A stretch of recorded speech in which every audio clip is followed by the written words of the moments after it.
good evening, and welcome to West Virginia high school football season here on High School Game Day. Happy to have you along with us here for the first Friday night football in West Virginia. Adam Rogers, Will Vance, and our Media Center crew happy to bring you the action here this evening from Sissonville High School as the Indians get set to take on the Chapmanville Tigers. A rematch from last season's season opener, a matchup where the Tigers took the victory by a final score of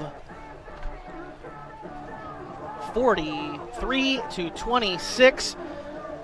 One of 7 wins for the Tigers on the year last year that ended in a first-round loss to Fairmont Senior, 42-20. The Indians finished last year 2-8 on the season, back-to-back 2-8 seasons under previous head coach Chad Lovejoy, but both of these programs with new head coaches coming in to this season. Jeremy Harrison taking over for the home team, the Sissonville Indians, this year. He's not from the area, but he's been around the area for quite a while, coaching stops at South Charleston, Riverside, most recently DuPont Middle School. Then on the other side for the Tigers of Chapmanville, it's a new head coach, but a familiar face. Zach Belcher, first-year head coach for the Tigers. Been there with the program since 2012, is actually an alum of the team, was part of that 2007 squad that earned Chapmanville Regional High School their first ever playoff win. Played there until he graduated in 2009. So, again, he's been there since 2012, a familiar face for the Tigers fans and the players. And his offensive coordinator, Dave Williamson, sticking around as well. So same offense and same defensive scheme we should expect from the Tigers. But both of these teams looking to get off to a great start here this season and this week 1 matchup here at Sissonville High School. And, Will, again, could be a great first step for both of these teams with brand new head coaches. Yeah, both these teams with stuff to build on coming into this year. Like you said, Chapmanville coming off a pretty good year. Coming off a playoff appearance, having a lot of continuity with the team that had some success. So it's always exciting to see that even though the coach has been in the system, he's going to make his own changes and put his own stamp on it. So maybe that's what gets them from a 7-win team to a 9-win team. Always hard to tell, but still lots of optimism there. And for Sissonville coming into this, like you said, back-to-back 2-8 seasons, but you got the new head coach and the cupboard's not bare. You got some exciting pieces here for Sissonville. Wiseman and that passing attack, one of the highlights from last year. Just be able to translate that into more wins. So both teams coming into this year with some optimism, and it all starts with this week 1 matchup. To get you charted on where you're going to go. Chapmanville comes out dressed in the icy whites this evening, with the black numbers outlined in orange, white pants to go along with that black helmet with the chrome C on the side. And for the Indians, it'll be the red jerseys with the black numbers and the white outline with the black pants. Coin toss happening down there at midfield right now. And our officiating crew taking care of that this evening. Referee Larry Smith handling the coin toss duties. But again, it's great. Started off not looking like it was going to be such a great evening, Will, in terms of weather.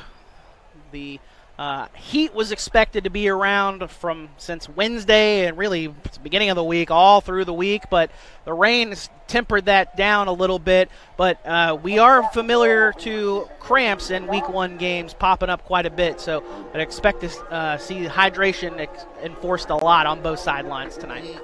Yeah, thankfully, like you said, it was a pretty foreboding forecast, but really it's turned into a night that's really not unlike most that you have this time of year in West Virginia. But like you said, that first week of the year, it's not even just the heat, it's the finally getting back into game shape and game form and playing at game speed. So, it's always a concern week 1, but like you said, much better conditions than we were expecting. Shouldn't have to go above and beyond to keep everybody up off the turf. And for the first time in 2023, here come the Indians out of the tunnel as we get ready for the first week of high school football here in West Virginia. We'll step aside for a quick break before our kickoff tonight between the Tigers of Chapmanville and the Sissonville Indians. It's all after this here on High School Game Day on the RSN Sports Network, powered by Parmar. Hi, this is JJ Roberts from Huntington, and when I'm back home, you will find me at my local Parmar store. We had that thundering herd pride at your local Parmar stores. We are over 200 stores strong and growing. Download the Parmar app for even more savings and sign up for the Parmar Rewards Card. Whether it's food, gas, or groceries, we have you covered. We are Marshall, and we are Parmar stores. If there's not a Parmar store near you now, there will be soon. Okay, I'm at the vault. The microfilm is right behind the store. Can you get me in? I just need a few more seconds. Okay, status report? Sorry, I'm on Dutch Miller Kia of Charleston.com. You can text, chat, check out the inventory, and even get pre-approved. It's amazing. But you can get me into the vault, right? Oh, no. No idea how to do that. Not much of a hacker. For a limited time, save up to $59.80 off select brand new EV6s. For the first time in 2023, we tee it up. Get ready to put boot to ball. Start high school football in West Virginia. Adam Rogers, Will Vance, our Media Center crew, happy to have you along with us here this evening. What's turned out to be a great evening here in Sissonville, West Virginia, in this Cardinal Conference matchup between the Tigers and the Indians. Ethan Taylor sends it away, and it'll be fielded at the 33-yard line. Bringing it back up across midfield for the Tigers there.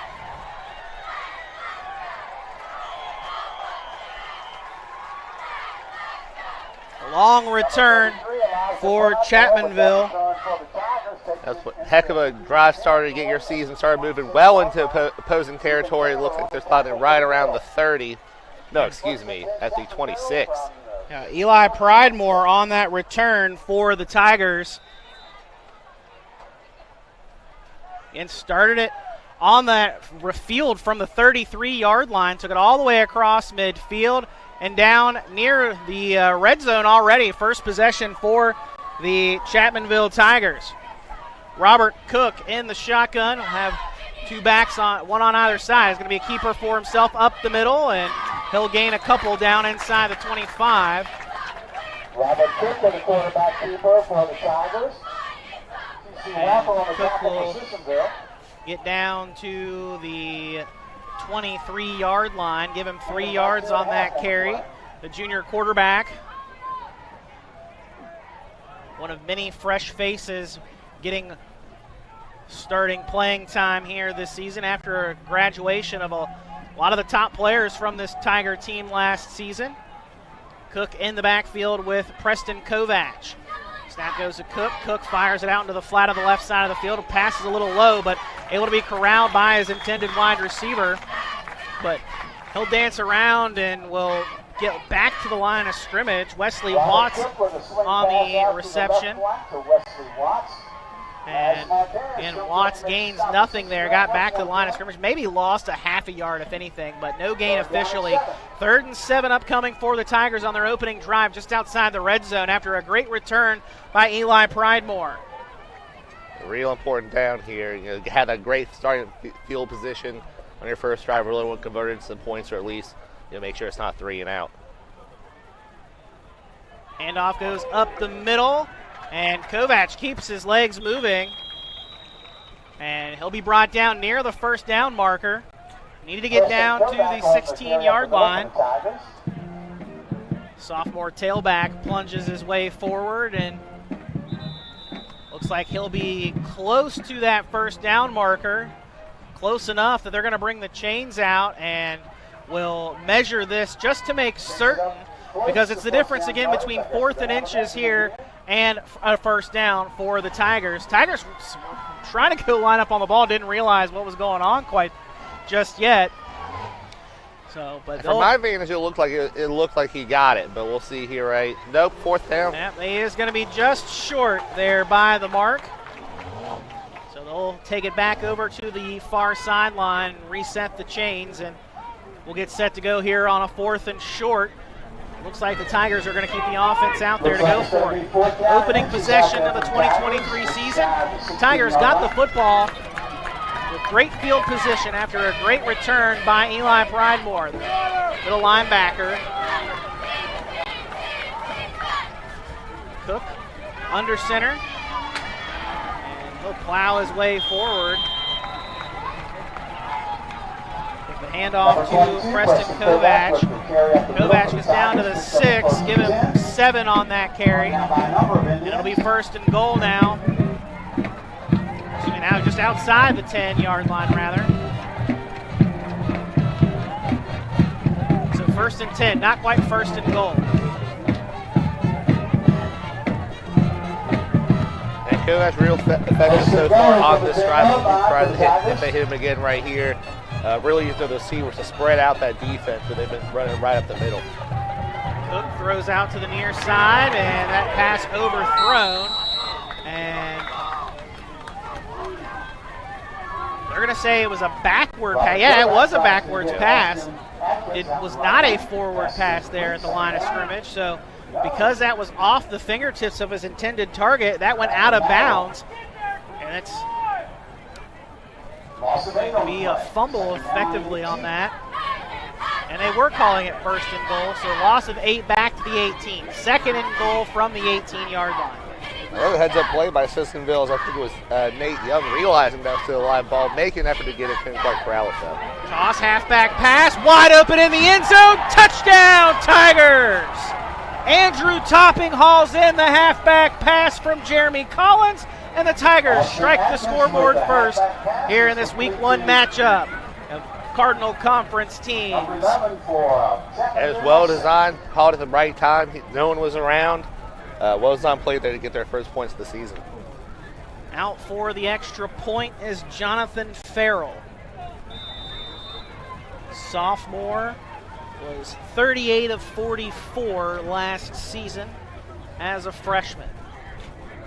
Snap is back, hold down, kick is up, and it is good. 7-0 Chapmanville leads after a 18-yard touchdown pass from Collins to Topping. Tigers strike first here in the Week 1 matchup. 7-0. Our score will be back right after this on High School Gameday. Hi, it's Tony Caridi. You know, our West Virginia military veterans are the last ones to ask for handouts, yet many of them are hungry. I invite you to watch a video that shows an amazing monthly program that helps feed our veterans in Beckley and Clarksburg. Huntington Bank and other partners would like to expand this program to other areas of our state, and we'd love for you to help. Watch the video at wvenriched.com. That's wvenriched.com. Head coach Zach Belcher diving into the bag of tricks early on opening drive. It's a running back pass out of an I formation, that toss sweep motion, and then Collins just stood up and tossed it to a wide open Andrew Topping for the touchdown. Tigers lead 7-0 after that running back pass score. And Will, for a second there, looked like the Indians defense might be able to hold after giving up that long kick return, but then that nice run by Kovac on that 4th and short kept the drive alive. Yeah, you know, Kovac really did a great job on that drive, moving the chains, 2 carries, 14 yards, but also, you know, it was a well-timed use of that running back pass. You know, sometimes conventional wisdom tells you don't use those until, you know, late in the game or when you're getting kind of desperate, but that was a perfect timing. Weren't expecting it at all. Had a wide open Topping in the corner of the end zone. Now Sebastian Carrillo will send it away. It is muffed initially by Nate Young, but now he'll field and bring it on a return on a fake reverse. Still with it on the return, up across the 30 into the 35. And I like seeing both these teams getting a little creative so far. Nate Young on the return for Sissonville. Nice fake reverse on the kickoff return. Nice return. Both teams honestly have good returns to start their drives, or first drives. This one obviously not the really great one that we saw start the game, but still, you know, 35-yard line is a pretty good spot. That's usually where you get it when the other team kicks out of bounds. So, you know, pretty good spot to start here for Sissonville. mentioned new weapons for the Chapmanville Tigers coming into this year. Same faces across, for a couple of players at least for the Sissonville Indians. Starting quarterback Ethan Taylor, familiar face. Passed for over 2,500 yards last season. Had 30 total touchdowns on the year as well as a junior. 4 of those were on the ground, and we're going to get a delay of game against the Indians to start off this drive. But that's not how you want to start things off on the opening drive of the season, is heading backwards with a 5-yard penalty. Back to the 30-yard line. It'll be 1st and 15 coming up. Yeah, you know, when we bring in a completely new coach and coaching staff, sometimes you have some changes, like in terminology or how you put the plays in that, you know, work just fine in practice, but sometimes you iron them out sometimes in the once you actually get to game action. Yeah, there are only so many things that can actually be worked on in those scrimmages, and still trying to simulate those things. Handoff goes here to the tailback, and he is stopped quickly for a loss. Evan Taylor, brother of Ethan Taylor. He was in trouble almost immediately. Caleb Robin, he didn't make the tackle initially, but he really disrupted things in the backfield, made him change where he wanted to hit that hole, and by the end, about 4 white shirts around him.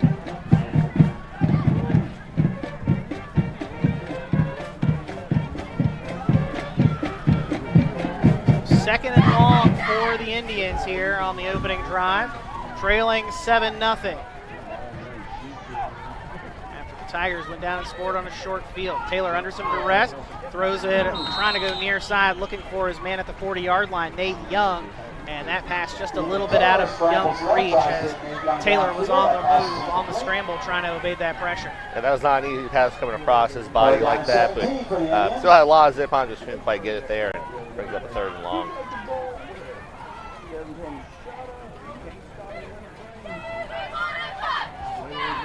Third and 17 on the way for the Indians. Things just kind of started bad on the drive with the 5-yard penalty for the delay of game, and then a loss on that rush, and then the incompletion leads us here. Got the top target, Wiseman, in the middle of that 3-receiver bunch at the bottom. Taylor slings it to Wiseman, looking for him at the 40-yard line. Still would have been well short of the first down, but Wiseman slips up on the turf and is unable to haul it in, and that incompletion will bring up 4th and 17 now, and Indians will punt it away. Like you said, Adam, just a drive that just got started off on the wrong foot. Hopefully we can get a decent punt return here to stop, or a decent punt here to stop Chapmanville from starting twice in Sissonville territory. Ethan Taylor is their do-everything man. He throws the ball. He can run the ball well. He also punts the ball exceptionally well. Fielded back inside the 30 of Chapmanville. Decent return here on the making from Austin Adkins, as Adkins will get up across the 40 and upended near the 45-yard line. They'll give him the 43, I believe. So about a 13, 14-yard return there, but a great punt from Ethan Taylor to help flip that field position a little bit more at least, and help give the defense some breathing room as the Tigers will start things off 1st and 10 at their own 43-yard line.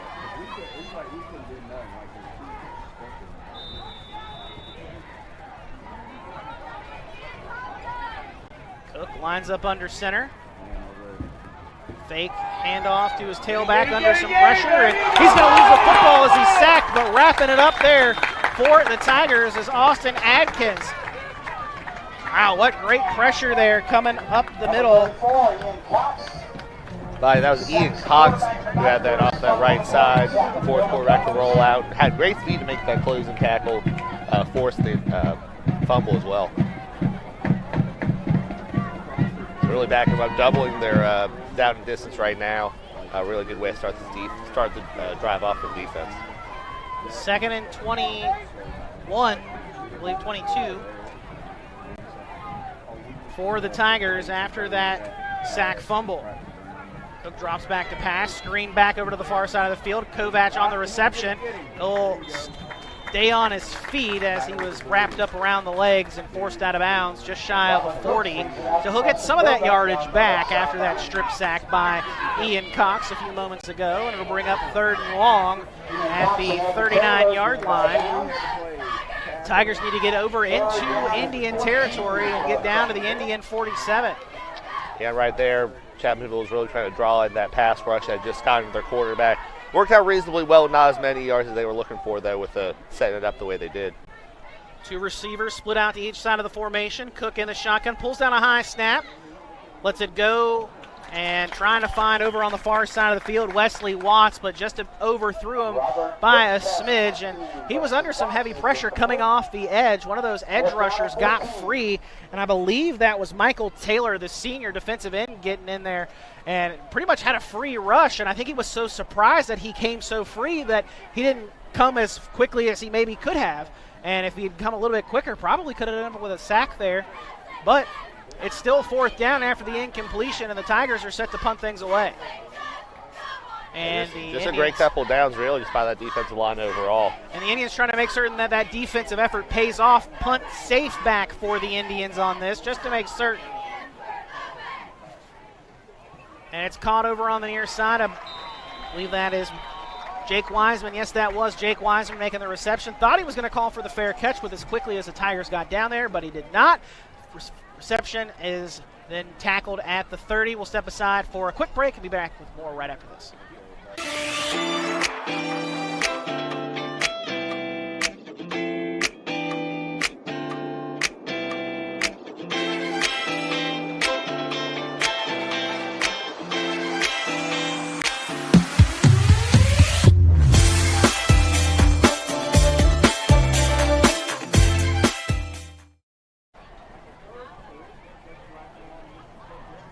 Back here at Sissonville High School's Indians getting ready to start their second drive after the defense did its job just a moment ago. Taylor hands off to Evan Taylor, and he's met hard right at the line of scrimmage. And we've got flags flying in from all angles, and probably seeing why there is Evan Taylor saying, my helmet. And that's exactly why. A face mask penalty on the Tigers. We'll march at 15 the other direction. It'll be a fresh 1st down for the Indians. So much better start to this drive than the last drive for Sissonville. The opening drive started off with a 5-yard delay of game that really kind of doomed the rest of the drive.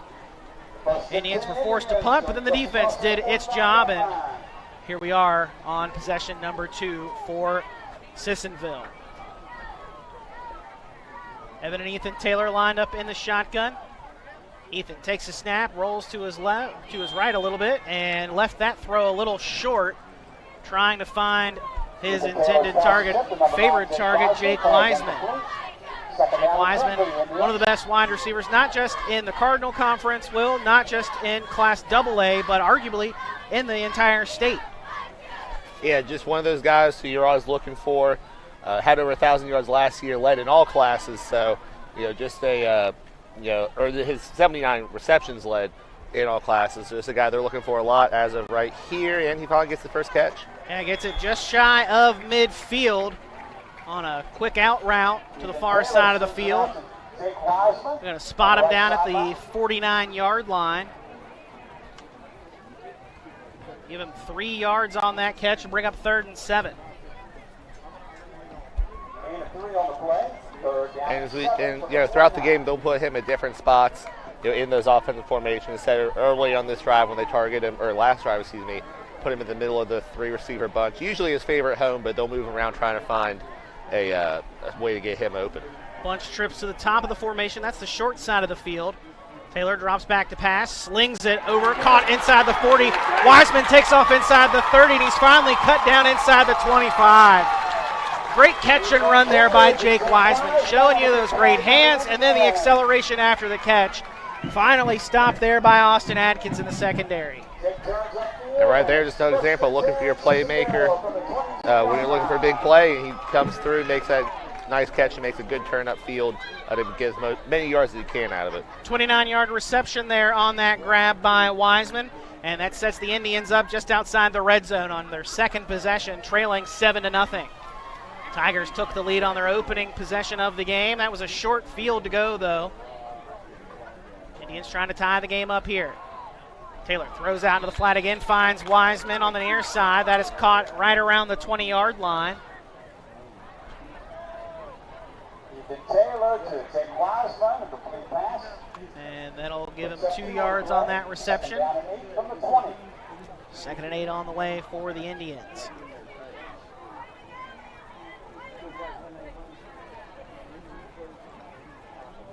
It turned out to be a pretty good evening here in Kanawha County, all things considering, after the storms that rolled through here earlier this morning that caused quite a few schools in the area to have to end up closing, and then some schools ended up changing games because of the conditions on the fields today, moving them to tomorrow.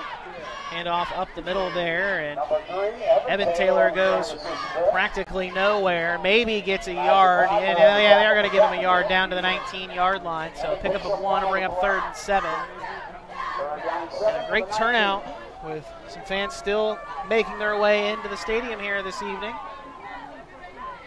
Always great to be back for football Friday nights, well, isn't it?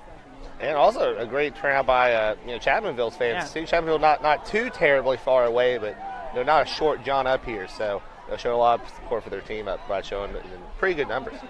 Chapmanville fans definitely love to support their Tigers as Taylor takes off and runs with it here on 3rd down. He's going to have the 1st down and then some. And he's down inside the 10, and he's pushed out of bounds near the 5. Be 1st and goal on the way for the Indians. A nice run there for Ethan Taylor to set the Indians up 1st and goal.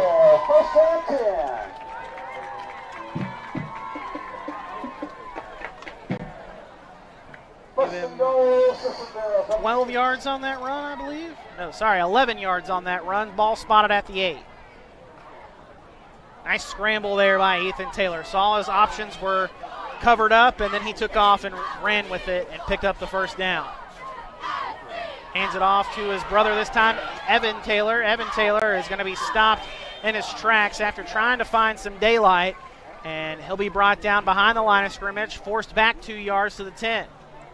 They're having a hard time moving the ball up the middle against a Chapmanville front that's noticeably bigger than them, especially guys like Paul Butcher up there right in the middle, just makes a real tough move up the middle. You saw him try to have to bump it outside almost immediately on that one.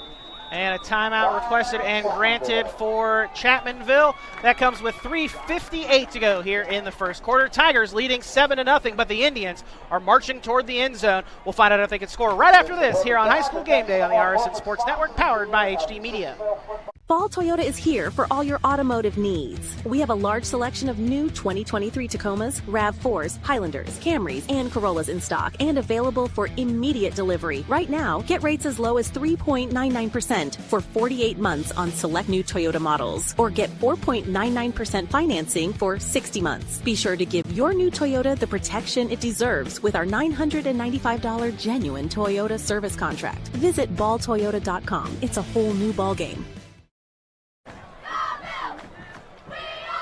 After a quick timeout by the Tigers, they're done talking over things over on the far side of the field and are making their way back out onto the defensive side of the ball as the Indians break their huddle, discussing what they want to do here. 2nd and goal from the 10.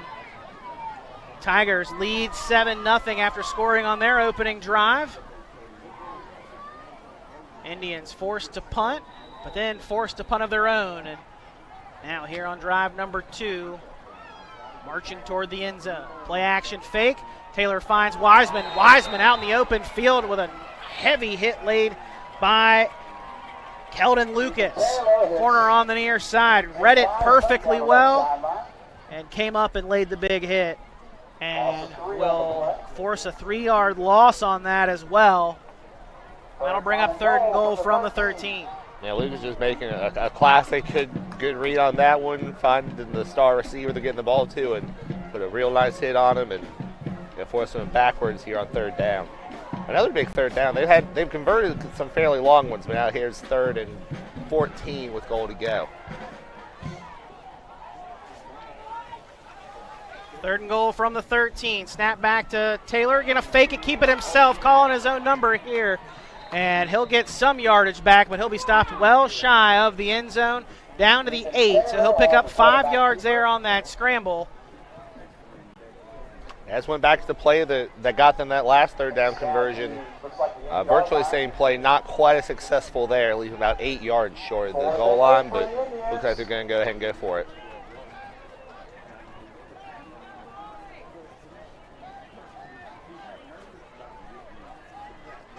So on 4th and goal, handoff goes to Evan Taylor, and Taylor is stuffed at the 6. Turnover on downs. Tigers defense does its job. Bends but does not break. And the Indians still searching for the scoreboard here in the opening quarter as the Tigers come back out on offense. 2:32 to go, leading 7-0. And for one of the first times in the game, Sissonville was able to get through, but that first line, but Evan Taylor ran right into his linebacking core. Not much of a chance on that one. So back out come the Tigers offense. Gonna go a bit heavier here in this set. Double barrel shotgun man comes in motion. Handoff goes to Toppings. Topping is gonna be cut down just around the 10. And flag comes in earlier in the play, and that flag comes in after the play now. As I believe they're going to get Nate Young. Actually, I think that's Jake Wiseman. Yeah, I think they're going to get Jake Wiseman for an unsportsmanlike conduct penalty.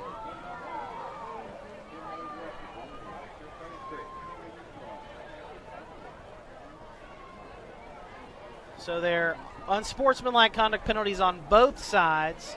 And they're offsetting, and then there's the hold on top of it. So the unsportsmanlike penalties offset, and then the hold will back up the Tigers half the distance to the goal line. And that's probably why Wiseman was upset, because he may have been the guy to get held. I mean, it is tough for those offensive linemen and even the wide receivers on kind of the jet sweeps to get out and get your block sometimes when everything's flowing to that left side in this situation. So, kind of a little bit prone to holding, backs them up even farther here. A pretty tough spot for this offense. Yeah, 1st and 13 from the 3 for the Tigers. Going to go a lot tighter here now. Power eye set. Cook hands off to the tailback Topping, and Topping just trying to get some breathing room for the offense. He'll get up to the original line of scrimmage and then may have got an extra yard after that. So give him 4 on that, make it 2nd and 9.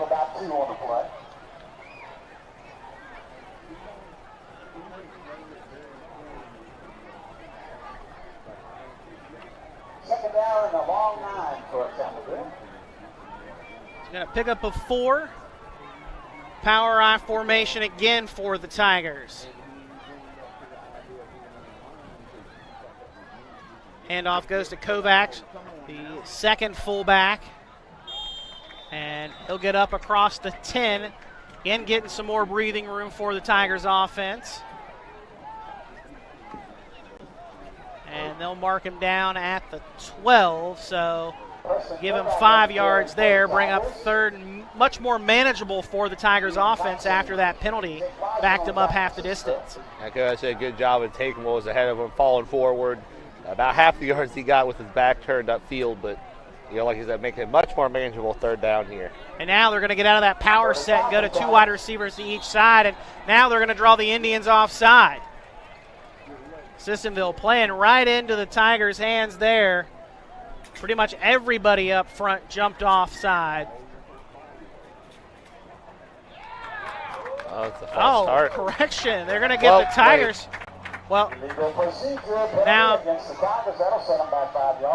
No. Our official hit the wrong signal there.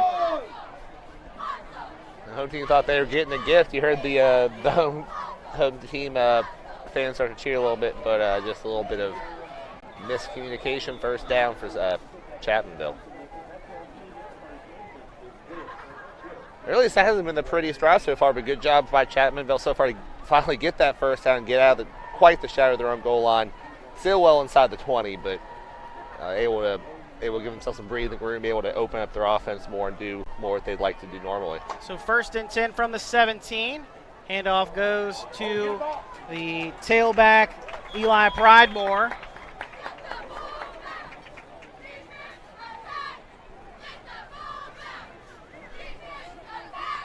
Pridemore had the opening kickoff return that set the Tigers up with great field position that they were able to capitalize on and punch in for the first score of the game.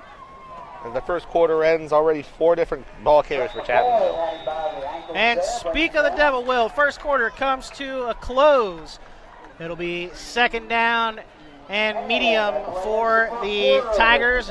Going the other direction. He'll flip into the field, put a fresh 12 minutes up on the scoreboard. But Chapmanville leads 7-0 after an opening drive touchdown that Jeremy Collins, the tailback, had a running back pass to Andrew Topping, wide open down the sideline for the score, and the Tigers lead 7-0 after 1. We're back with more right after this here on High School Game Day on the RSN Sports Network, powered by HD Media and brought to you by Parmar.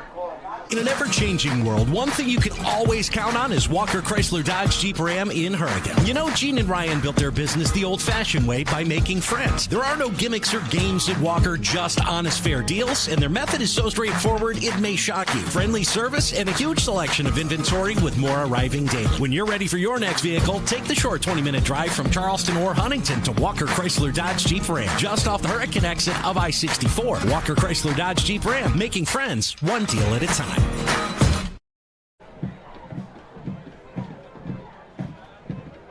Back here at Sissonville High School, taking a look at some members of the Sissonville Marching Band.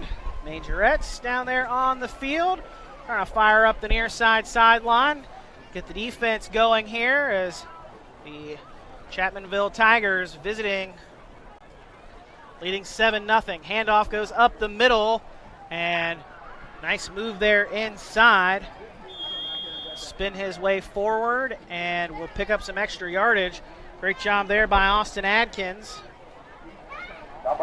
Pick up the first down, getting up to the 29-yard line. Picks up 8 yards there, and will move the chains. That's 5 ball carriers now for Chapmanville already tonight.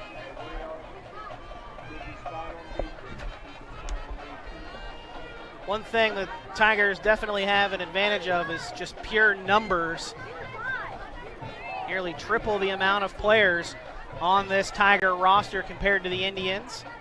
As Cook will call his own number here and will pick up a yard, if that.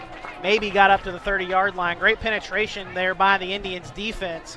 But one thing that you can always say about a Sissonville Indian team, no matter who the head coach is at any point in time, is they fight hard.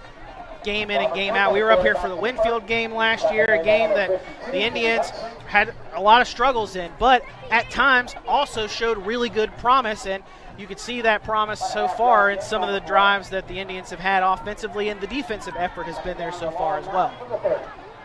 Yeah, certainly not being beaten effort so far. Cook fires down the middle. That is caught by his receiver, still on his feet after dancing out of a couple of tackles. Adkins still fighting his way down the field inside the 35-yard line and forced out of bounds at the 30. Wow, what a play there by Austin Adkins. Broke out of a couple of tackles in the middle of the field right after he made the catch, stayed on his feet, and picked up about 10 to 15 yards after he should have gone down. Yeah, flipping from 30-yard line to 30-yard line, a 40-yard pickup there. You know, great job just finding your receiver in the middle of the field, letting him take care of the rest, using his agility to pick up, like you said, 10, 15 yards in addition after he made that reception. Robert Cook didn't have a single pass attempt last year, had 19 carries, 106 rushing yards to his credit last year as a sophomore, but so far looking pretty efficient throwing the football and carrying it for the Tigers. He's going to carry it himself again here. Got a first down and then some inside the 20, and he's going to be down inside near the 15-yard line. Nice run there by Cook. That's 55 yards in the last 2 plays. Really some explosiveness here from the Chapmanville offense. Yeah, give him 15, and it'll be 1st and 10, and a sideline warning on Chapmanville. Sideline warning out there. Referee Larry Smith signaling that in. But 1st and 10 for the Tigers. Trying to double their lead up now.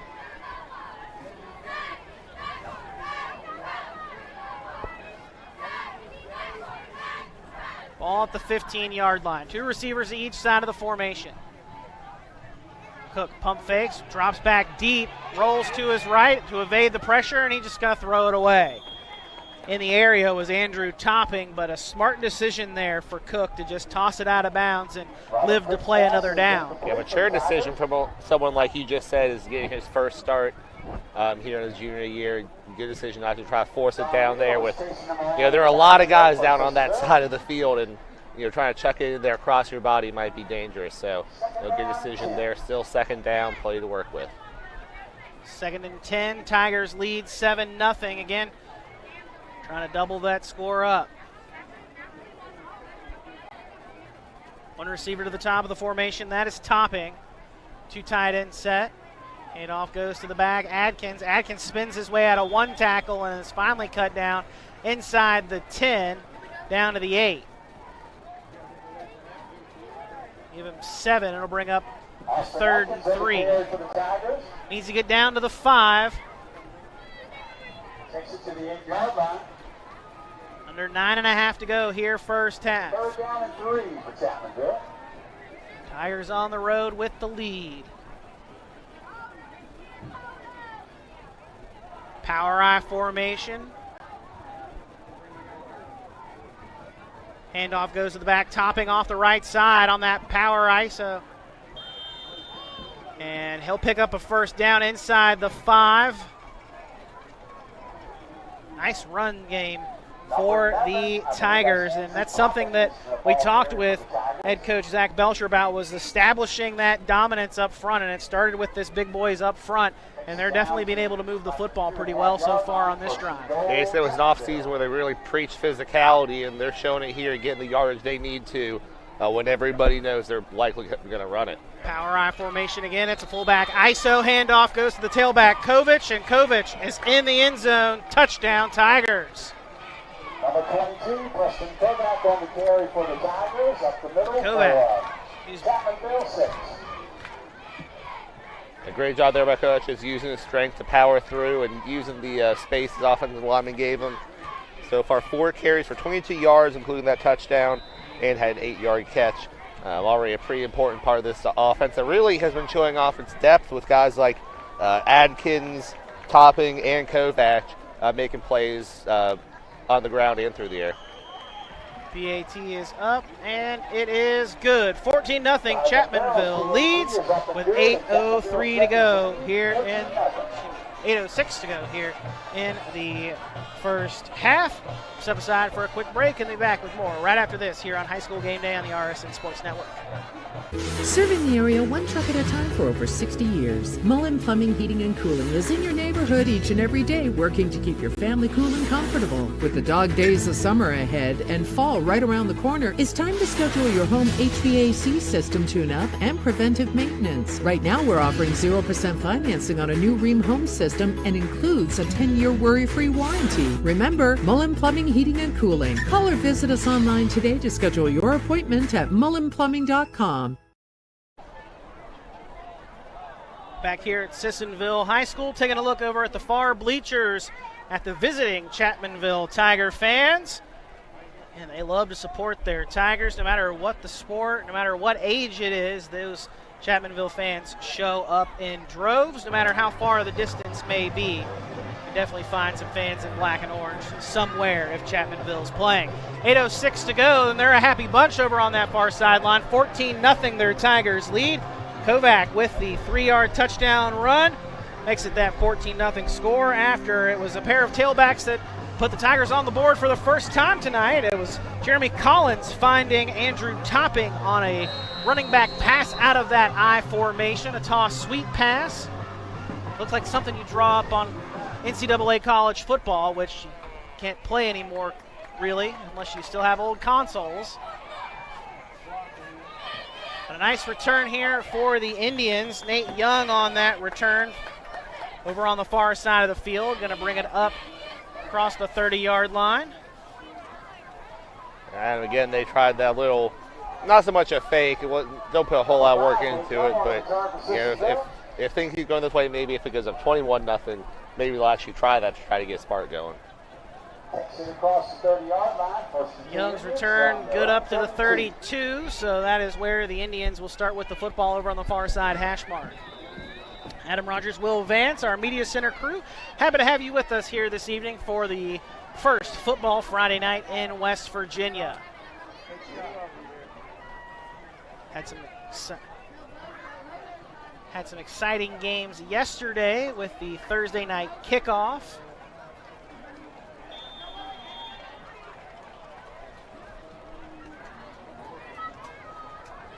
Hurricane with a dominating win over Winfield last night, 63-0. Donnie May's second year there at the helm of the Redskins program. Winfield Generals Cardinal Conference champs last season. Fell in that game last year as well and then rattled off 10 straight until falling in the playoffs. Excellent seasons by Cardinal Conference teams overall. Scott with a great year. Herbert Hoover, runner-up in Class AA last season. It's one thing, you know, when Cardinal Conference teams come together, it's always going to be a heck of a battle. As Ethan Taylor hands off to Evan Taylor, and Evan Taylor is running nowhere but backward. Loses the positive yardage gain just a play ago. Back to the original line of scrimmage, so 3-yard loss on that run by Evan Taylor. And we touched on it just a little bit before, but the size up front, you know, Caleb Robinette,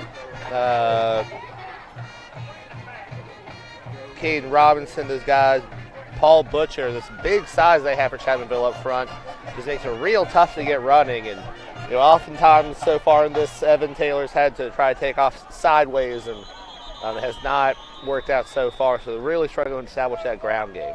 Timeout requested and granted to Sissonville. Going to talk things over and decide what they want to do here on this 3rd and 10 upcoming. And we'll step aside for a quick break. 7:07 to go here in the first half. Tigers lead 14-0 over the Indians. We're back right after this here on High School Game Day on the RSN Sports Network, powered by HD Media. Hi, it's Tony Caridi. You know, our West Virginia military veterans are the last ones to ask for handouts, yet many of them are hungry. I invite you to watch a video that shows an amazing monthly program that helps feed our veterans in Beckley and Clarksburg. Huntington Bank and other partners would like to expand this program to other areas of our state, and we'd love for you to help. Watch the video at wvenriched.com. That's wvenriched.com. Back here at Sissonville High School, 3rd and 10 upcoming for the Indians. Trips to the near side. That is the wide side of the field. Indians pick up the blitz. Pass slung to the near side. That is caught by Nate Young on his knees at the 40. So he does pick up positive yardage, but he only picks up 8. Needed 10. So 4th and 2 now upcoming for the Indians, and they are going to wisely punt this away. But one thing, again, you got to pay attention to if you're the Tigers. The punter is Ethan Young, the quarterback. So, Ethan Taylor, Ethan Young is our director. Ethan Taylor, the quarterback. Short punt, but takes a nice bounce and will bounce inside the 30 where it's scooped up and returned by the Tigers. Up across midfield and still on his feet is Adkins. And he's still on his feet probably because of an illegal block by a teammate, but he does make his way down inside Sissonville territory, inside the 40 down to the 37. We'll wait to find out the result of that flag, but that one's probably heading back the other direction.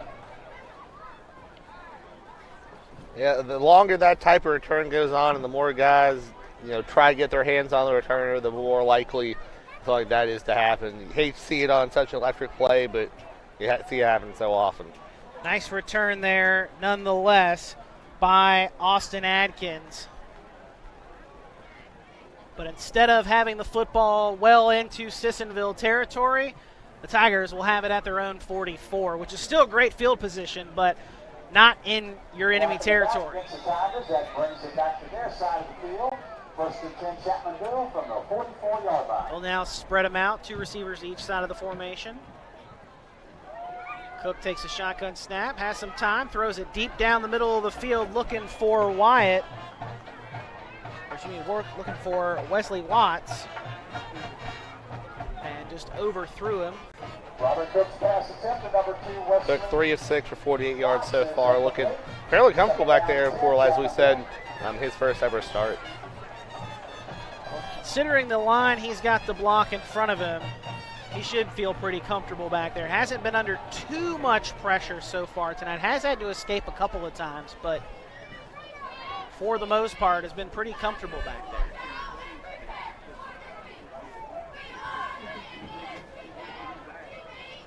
Two receivers each side of the formation again. Cook, quarterback power it. And Cook across midfield. He's going to have the first down and then some inside the 40, down inside the 30. He's inside the 20 to the 10, and he's forced out of bounds. Finally laying the hit to knock him out is Evan Taylor, but not before Robert Cook dances his way across midfield and down into the goal line area, down to the 7. Inside the Indian 10. 49 yards on that run. Great job finding that seam and taking off. Looked like a gazelle running down the far sideline in that open space. Just nobody to stop him until inside the 10.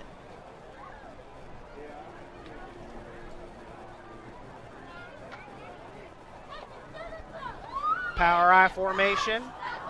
And off goes to Adkins. Adkins still on his feet inside the 5. Finally forced down to the ground by a trio of Indians. But a first down run there for Austin Adkins. Adkins on the carry for the Tigers.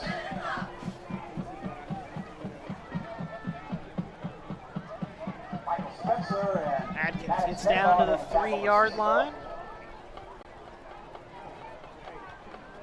Second and goal from the 3.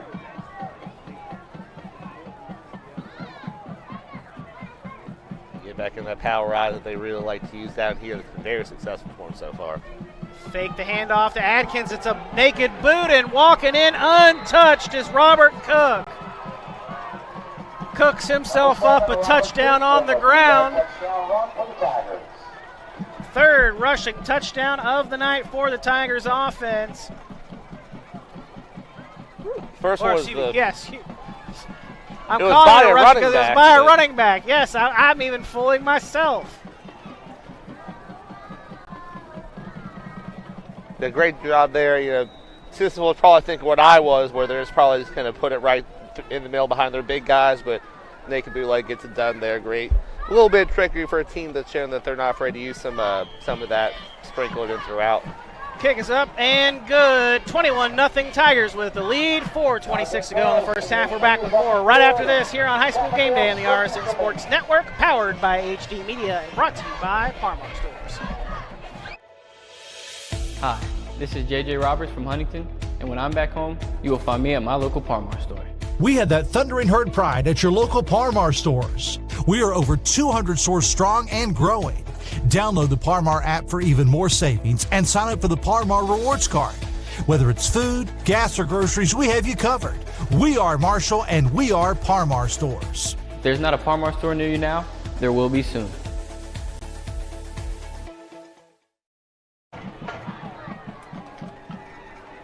Don't forget, if there's not a Parmar near you, there will be one soon.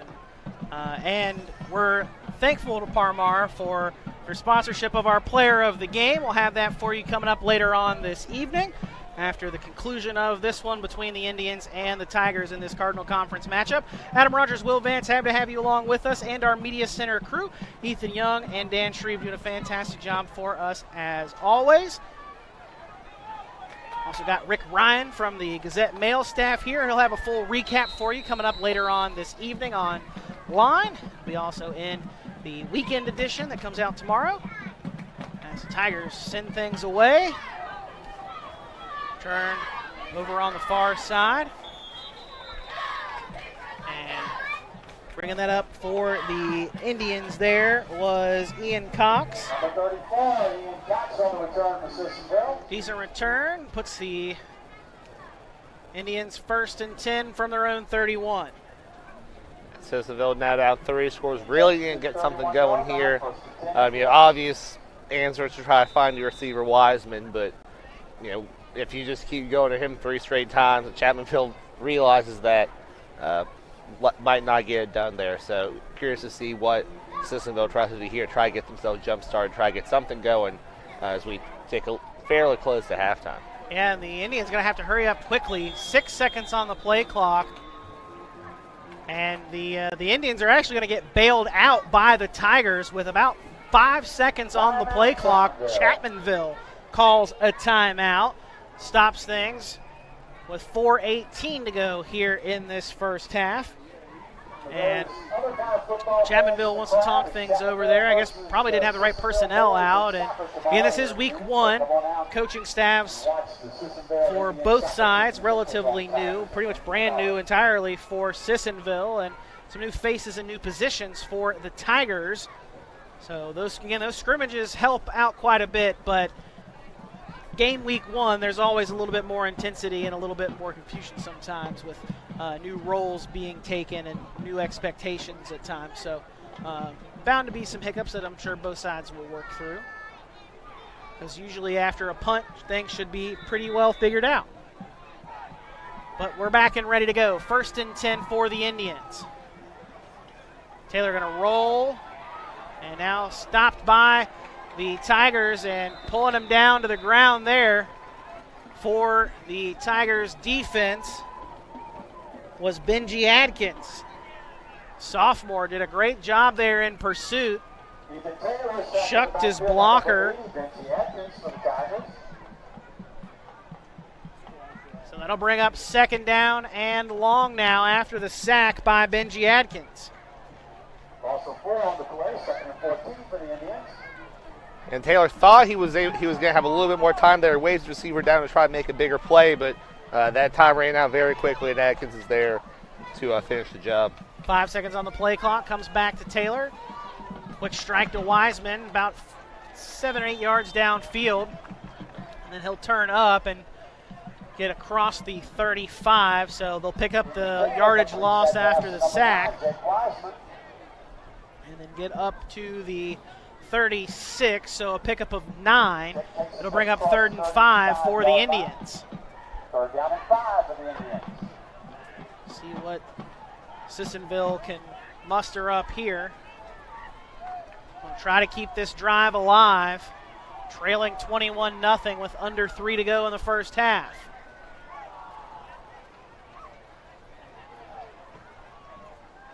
Taylor drops back to pass, steps up now, fires a dart that's almost picked off. Austin Adkins had to go off his hands as Taylor was looking for his intended target. Jake Wiseman couldn't hook up there for the connection. Would have been a 1st down and then some, but instead it'll be a punt for the Indians. And the pass had a good amount of zip on it, and his offensive line did a pretty good job containing a couple extra rushers, but just couldn't get that completion. They have to punt it away.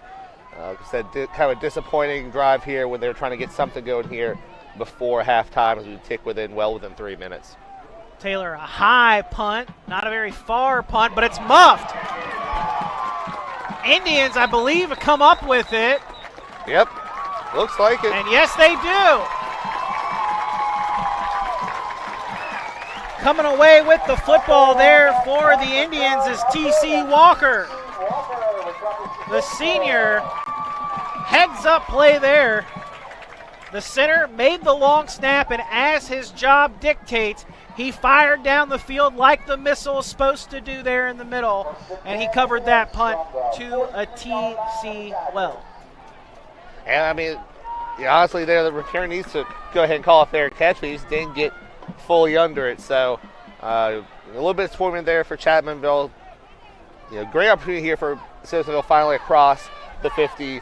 Ready to try to get some points on the board here with 2:43 left in the half, plenty of time to do it. Yeah, now what do the Indians do with this good fortune here? 1st and 10 inside Chapmanville territory. Came away with nothing the last time they were there. And Taylor hit hard out of bounds over on that far sideline. Took a little bit of extra time to get up. Probably just had to breathe for a moment or two after running for his life there to try to pick up some positive yardage, but he ended up losing 2. That'll bring up 2nd and 12 from the 45. Ball on the far side. So the wide side of the field is to the near side. And that is where the Indians will send their trips. Wiseman, the middleman in that trip set. Taylor brothers backfield. Ethan Taylor under some pressure. And he's able to pick up some yardage and get out of bounds over on the far side. Picks up 3 to 4 yards there, and importantly doesn't take a big hit as well. And the offensive line doing their best to try to give their guys some time to throw. They're holding reasonably well. He hasn't taken a terribly large amount of sacks, but he's definitely feeling the pressure every time he drops back, and that's really hurting his ability to try to look downfield, because even if you're doing a great job of escaping, you usually have to take your eyes down and turn it into a running play. Same formation for the Indians. 3rd and 9. Taylor drops back to pass. Now he's going to step up under some pressure. He's going to tuck it and run with it now. Inside the 40, directing his blockers downfield. And he's going to be stopped shy of the 35.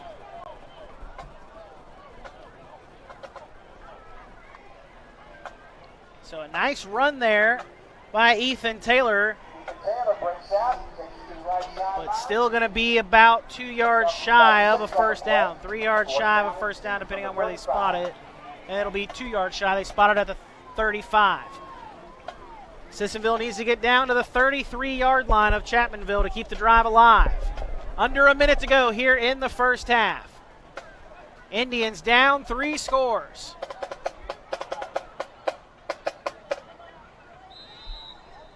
And a timeout taken by Sissonville. Going to stop the clock with 46.5 seconds left. I think it was a real good decision. Can't take him with you. You're finally down here in scoring position. Make sure everything's ironed out and ready before you use these last 40-some seconds.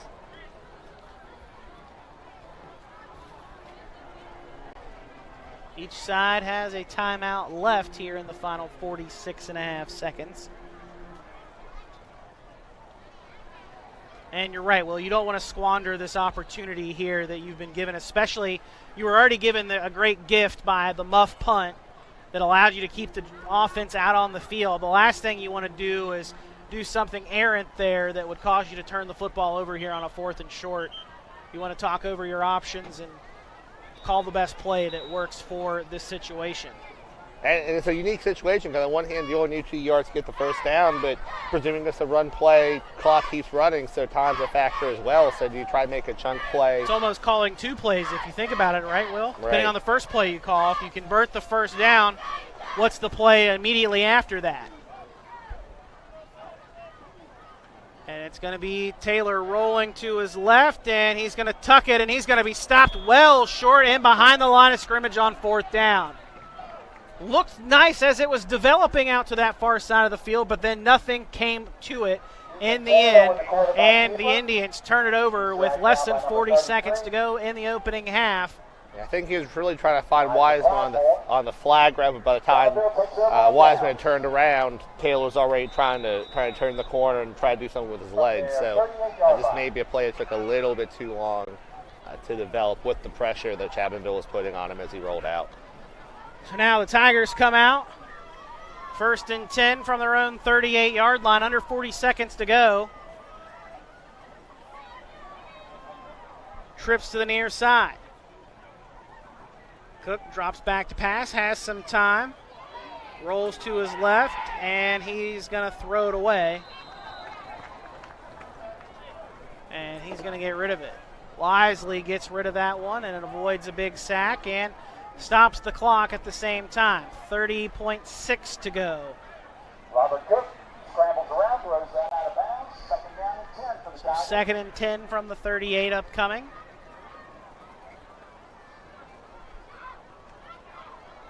Like seeing Cook trying to extend that play out enough to try to see if his receivers can create some separation, but not so much that he takes a big hit.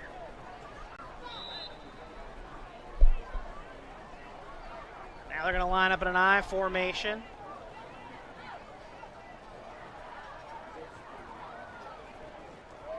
Cook hands off to Adkins. Adkins power off the right side, still on his feet, inbounds across the 45, and he's going to be near the first down marker. Clock going to continue to roll. And that very well might be the final play of the first half. Under 10 seconds. Yeah, the Tigers are going to be content with taking this 21-0 lead into the locker rooms here at the half. So that is going to be your halftime score. Chapmanville leads 21-0 over the Indians of Sissonville here in our Week 1 contest for the 2023 high school football season in West Virginia. You're watching it here on High School Gameday on the RSN Sports Network, powered by HD Media. We'll be back right after this. Here, more of our matchup between the Indians and the Tigers. Hi, it's Tony Caridi. You know, our West Virginia military veterans are the last ones to ask for handouts, yet many of them are hungry. I invite you to watch a video that shows an amazing monthly program that helps feed our veterans in Beckley and Clarksburg. Huntington Bank and other partners would like to expand this program to other areas of our state, and we'd love for you to help. Watch the video at wvenriched.com. That's wvenriched.com. Okay, I'm at the vault. The microfilm is right behind the store. Can you get me in? I just need a few more seconds. Okay, status report? Sorry, I'm on Dutch Miller Kia of Charleston.com. You can text, chat, check out the inventory, and even get pre-approved. It's amazing. But you can get me into the vault, right? Oh, no. No idea how to do that. Not much of a hacker. For a limited time, save up to $59.80 off select brand new EV6s. Fall Toyota is here for all your automotive needs. We have a large selection of new 2023 Tacomas, RAV4s, Highlanders, Camrys, and Corollas in stock and available for immediate delivery. Right now, get rates as low as 3.99% for 48 months on select new Toyota models, or get 4.99% financing for 60 months. Be sure to give your new Toyota the protection it deserves with our $995 genuine Toyota service contract. Visit balltoyota.com. It's a whole new ballgame. In an ever-changing world, one thing you can always count on is Walker Chrysler Dodge Jeep Ram in Hurricane. You know, Gene and Ryan built their business the old-fashioned way by making friends. There are no gimmicks or games at Walker, just honest, fair deals, and their method is so straightforward it may shock you. Friendly service and a huge selection of inventory with more arriving daily. When you're ready for your next vehicle, take the short 20-minute drive from Charleston or Huntington to Walker Chrysler Dodge Jeep Ram, just off the Hurricane exit of I-64. Walker Chrysler Dodge Jeep Ram, making friends one deal at a time.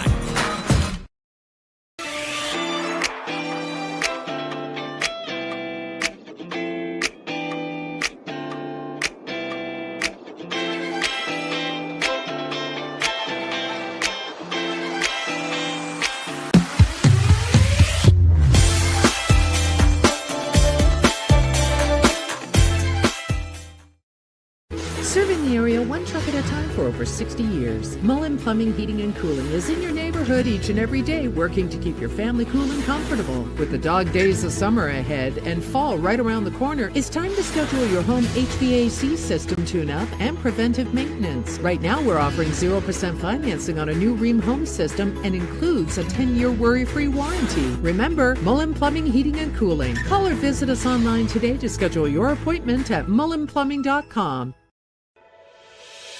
Hi, this is JJ Roberts from Huntington, and when I'm back home, you will find me at my local Parmar store. We had that thundering herd pride at your local Parmar stores. We are over 200 stores strong and growing. Download the Parmar app for even more savings and sign up for the Parmar Rewards Card. Whether it's food, gas, or groceries, we have you covered. We are Marshall, and we are Parmar stores. If there's not a Parmar store near you now, there will be soon.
applause to the pride of Sissonville Marching Band. Band Director Candace Wren and Field Commander Tiara Justice. We love that band.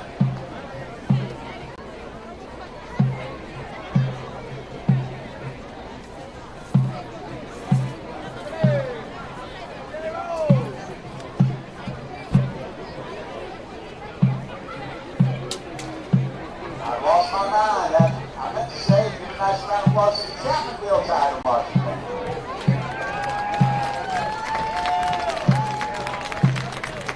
Someone put me out the basket, please.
Now let's give a big round of applause to the Pride of Sissonville Marching Band.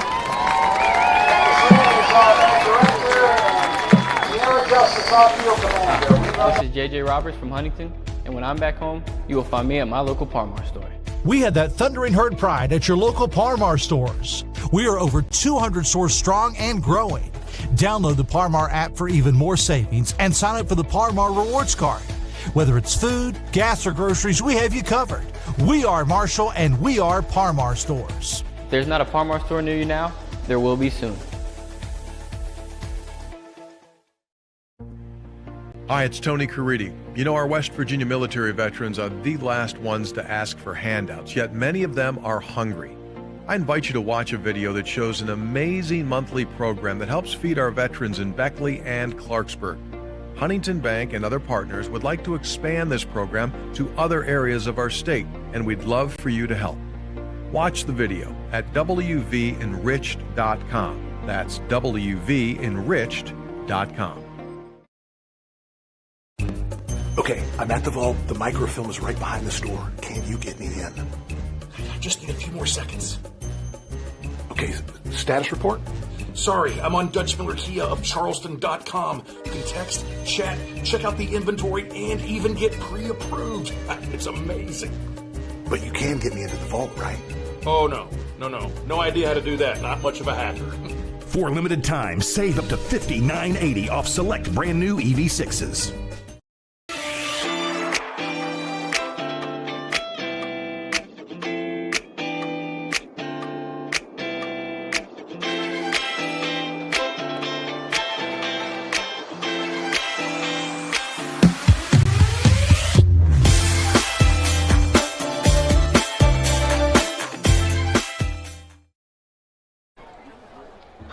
A gorgeous evening here in Sissonville, West Virginia, just outside of capital city of Charleston. Sun already well setting down here this evening. The lights are fully on. And we've got ourselves a three-score game here between the Tigers of Chapmanville and the Indians of Sissonville. Visiting Tigers lead 21-0. Adam Rogers, Will Vance, and our Media Center crew, happy to have you with us here this evening on High School Gameday on the RSN Sports Network, powered by HD Media. We are brought to you this evening by Parmar Stores. And again, we mentioned our score, 21-0 Tigers with the lead. Taking a look at the Tigers sideline there, and we'll take a look, or at least Will and I will take a look anyway, at some scores from around the state in this first week of high school football action in West Virginia. Huntington in Class AAA leads Spring Valley in a big rivalry game there up on Highlander Mountaintop, 14-0 in the second quarter. Martinsburg, an annual state champ favorite across the state. The Bulldogs are set to play Clarkson out of Canada, and that game's actually going to be played in Ironton, Ohio, because it's a long drive for both of those schools to try to meet up, so they're meeting up in the middle to cut the distance, I guess. I need some more explanation of that, because Martinsburg is definitely Bulldogs closer to Canada than Ironton, Ohio. I know. I mean, are they playing it in that's the famous stadium they have there, maybe? Yeah, they're playing at Ironton, Ohio tomorrow. We already have a final featuring a Cardinal Conference team that was played yesterday. We mentioned it a little earlier this evening. Winfield, number 4 in Class AA, taking on number 3 Hurricane. Hurricane with a walloping of the Generals. Redskins win 63-0. Another final in Class AAA yesterday. Cabell Midland knocked off GW 49-21. Some other scores from around the area of interest in Class AAA. South Charleston making a long drive up to Morgantown to take on the Mohegans, and the Black Eagles are getting beat pretty badly right now, 44-0 Morgantown with a lead in the second quarter in your score there. Parkersburg and St. Albans are scoreless, at least as the last update I'm able to see. Woodrow Wilson and Riverside meeting up down in Beckley. Flying Eagles lead 19-0 over the Warriors in that contest. And as we take a look at some AA scores, one of the top teams in Class AA, Fairmont Senior, leads Lewis County on the road 28-0 at the half. Independence leads Liberty Raleigh 48-0 in the second quarter. Then Herbert Hoover and Scott, a game that Will and I were at last year, was a big win for the Skyhawks last season that helped get them going, and a great year last year. Herbert Hoover was a setback for the Huskies in that opener, but then the Huskies able to rebound a little later on and made it to the state championship game, the runner-up. They're being played tomorrow night now after the inclement weather that came through the area.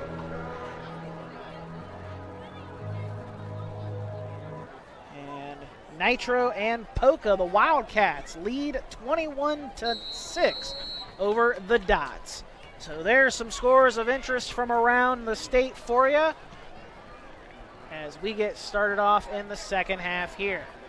Kickoff goes back into the end zone after a couple of bounces for a touchback, and the Indians will get the football to start off the opening drive of the second half. And the big man, Sebastian Carrillo, he's got a heck of a leg there. That was a pretty impressive kick. I mean, he didn't touch until well within the 10-yard line.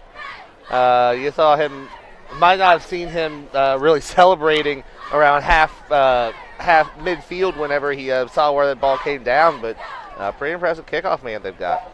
First and 10 from the 20. Because of course, if it even bounces into the end zone, automatic touchback. So, and the 20 is honestly one of the weakest starting field position we've seen since Chapmanville had that goal line stand. First play out of the break. Taylor can't complete his pass over on the far sideline. Trying to find Nate Young. Second down and 10 for the Indians. And Will, was a lot of that in the first half for the Indians. Incompletions abound. And Taylor's had a little bit of trouble with his passes going low on him, especially on those rollout passes that they've tried several times.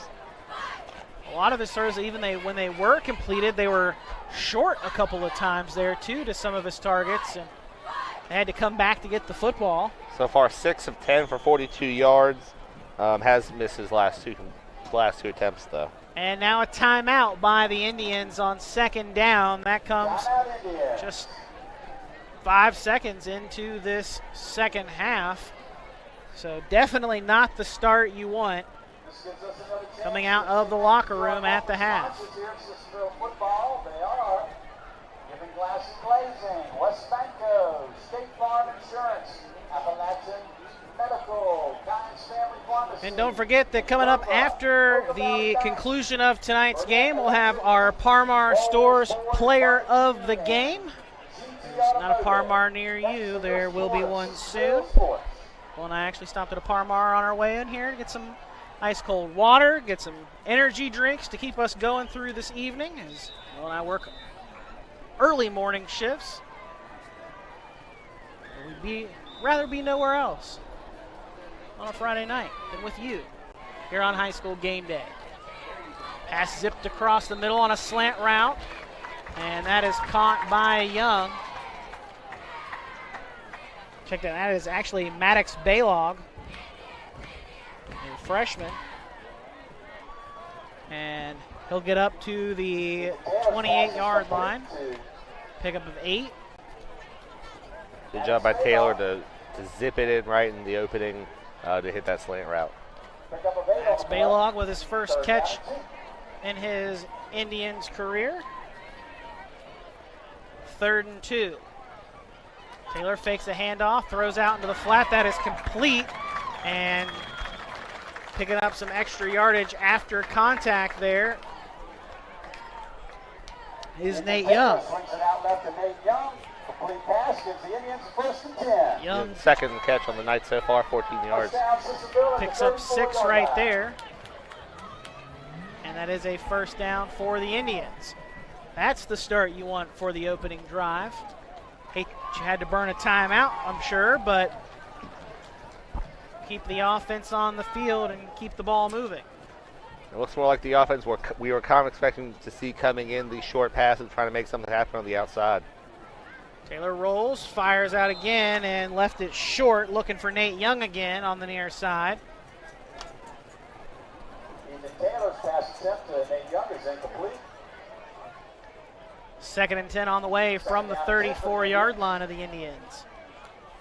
And Chapmanville leads 21-0 coming back out of the locker rooms.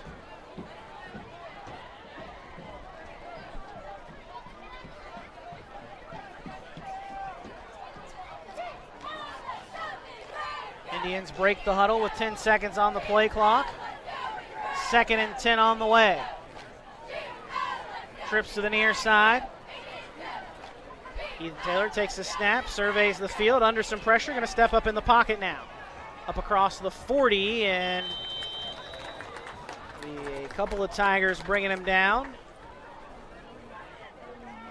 Josh Porter helping make the stop as Taylor picks up 6 to 7. A good decision there so far for Ethan Taylor. 6 carries for 34 yards. A pretty efficient when he has decided to pull it down and run. Call it 3rd and 3. Give him 7 on that run. 3rd and a long 2, short 3. 2 receivers each side of the formation. Handoff goes to Evan Taylor, and Evan Taylor is met in a hurry. The Tigers defense all over it. Just about every time Evan Taylor gets the football, he is met almost immediately by that front 7 for the Tigers defense.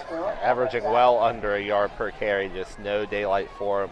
Against, like we said, is a very big, very athletic front for Chapmanville. It's really, but really able to impose his will. You know, a lot of these passes to the outside, these rollouts are plays where the offensive line doesn't have to, you know, conventionally block for too long or at all, and that's, you know, kind of working out when you're giving up so much size. Another timeout here, I believe, by Sissonville on 4th down upcoming. And yeah, they are going to call a timeout. 9:17 to go here in the 3rd quarter. 4th down on the way for the Indians. They're going to talk things over here a little bit more. We'll be right back after this while they discuss things. Serving the area one truck at a time for over 60 years. Mullen Plumbing, Heating, and Cooling is in your neighborhood each and every day, working to keep your family cool and comfortable. With the dog days of summer ahead and fall right around the corner, it's time to schedule your home HVAC system tune-up and preventive maintenance. Right now, we're offering 0% financing on a new Rheem home system and includes a 10-year worry-free warranty. Remember, Mullen Plumbing, Heating, and Cooling. Call or visit us online today to schedule your appointment at mullenplumbing.com.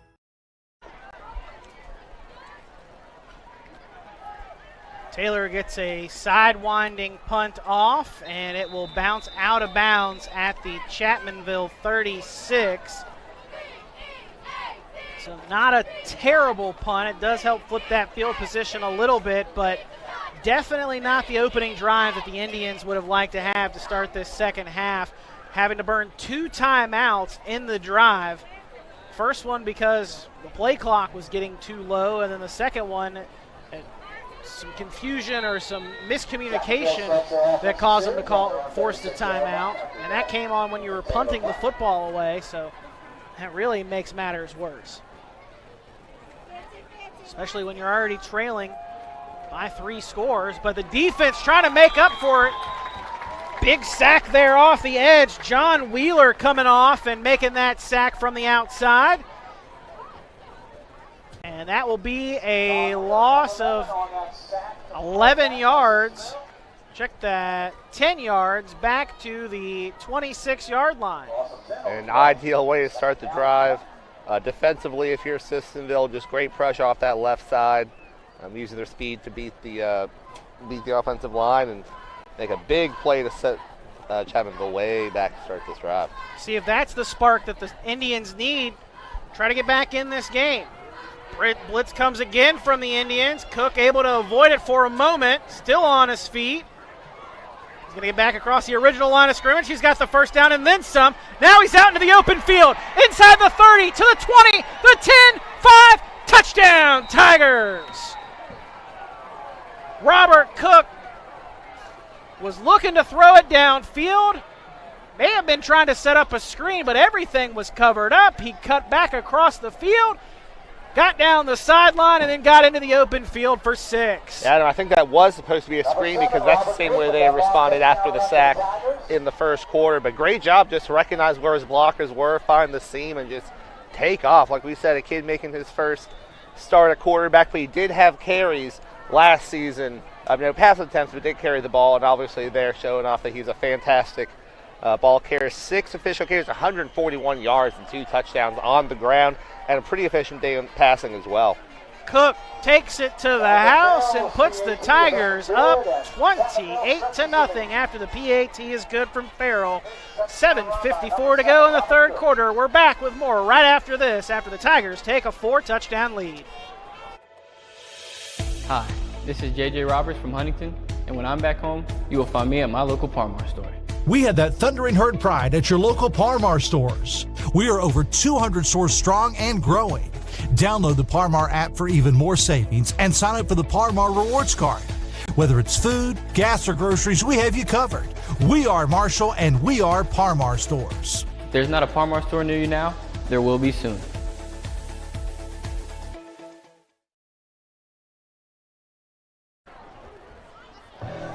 "69 yards to the house." Robert Cook puts another one on the board for the Tigers.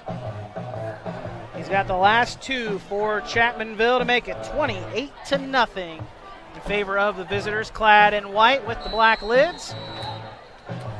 Sebastian Carrillo putting the ball again, and another nice kick. Yeah, that was going to bounce up at the 4 and then skip into the end zone for another touchback. So the Indians will start the football off at the 20-yard line. So back out come the Indians offense, Ethan Taylor. And the Indians going to try to get some more positive goings on this drive. Looks like Chapmanville's starting to put in some of their reserve guys up along that front 7, not completely put in the second string or anything like that. Still a lot of time in this, but they're starting to use some of that depth we talked about, rotating some guys in, keep guys fresh, and also can build up experience. And a timeout by the Tigers here. I think Chapmanville may have been missing somebody. You know, if you rotate some guys in who aren't necessarily part of that starting 11, sometimes a little bit of confusion. If I'm counting right, I think I was counting 10. I could be wrong, but I thought I was counting 10 in white. But yeah. First game, again, as you mentioned, trying to rotate guys in and out. Sometimes it gets a little confusing. Not quite sure if that is the case. I'm not quite so sure that the Tigers are so confident with a 4-touchdown lead just yet. Still plenty of time left in this game, but the Indians are going to have to show a little bit more life on offense. And they're starting to put a little something together there on that previous drive, but just fizzled out, on them trying to test that run defense a little bit more. So that bunch trips up to the top side, like to go there on plays like this. Taylor brothers in the backfield, Evan to the right of Ethan. Ethan takes the snap, the southpaw rolls to his left. It's going to be snatched up behind by the jersey, and coming up with the sack for the Tigers is Benji Adkins for yet again tonight. Yeah, yet again. Ethan Taylor sacked in the backfield by number 80, Benji Adkins. And that'll be a 2-yard loss, on that sack. That'll bring up 2nd and 12 now for the Indians.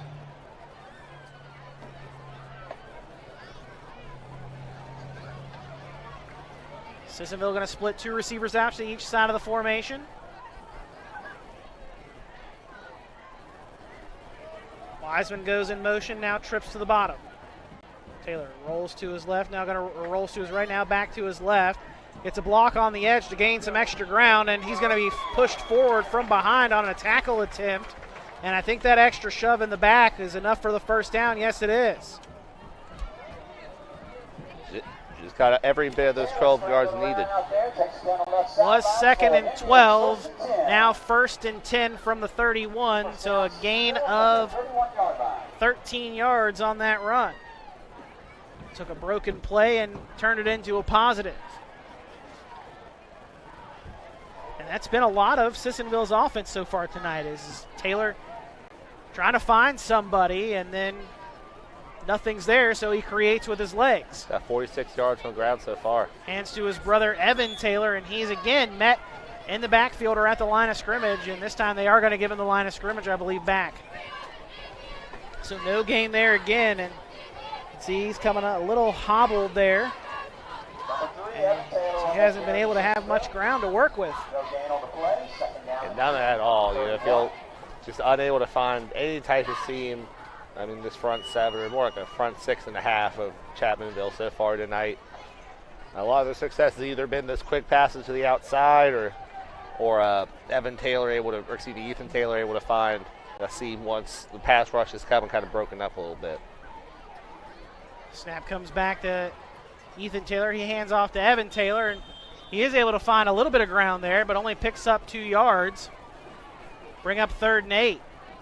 So give him up to the 33. Evan Taylor, been on the carry for Sissonville. Picks up about 2 on the play. Evan Taylor heading to the sideline, been in most of this game, but like we said, look a little bit beat up there after taking a couple punishing hits in that front 7. In comes Michael Taylor to replace him.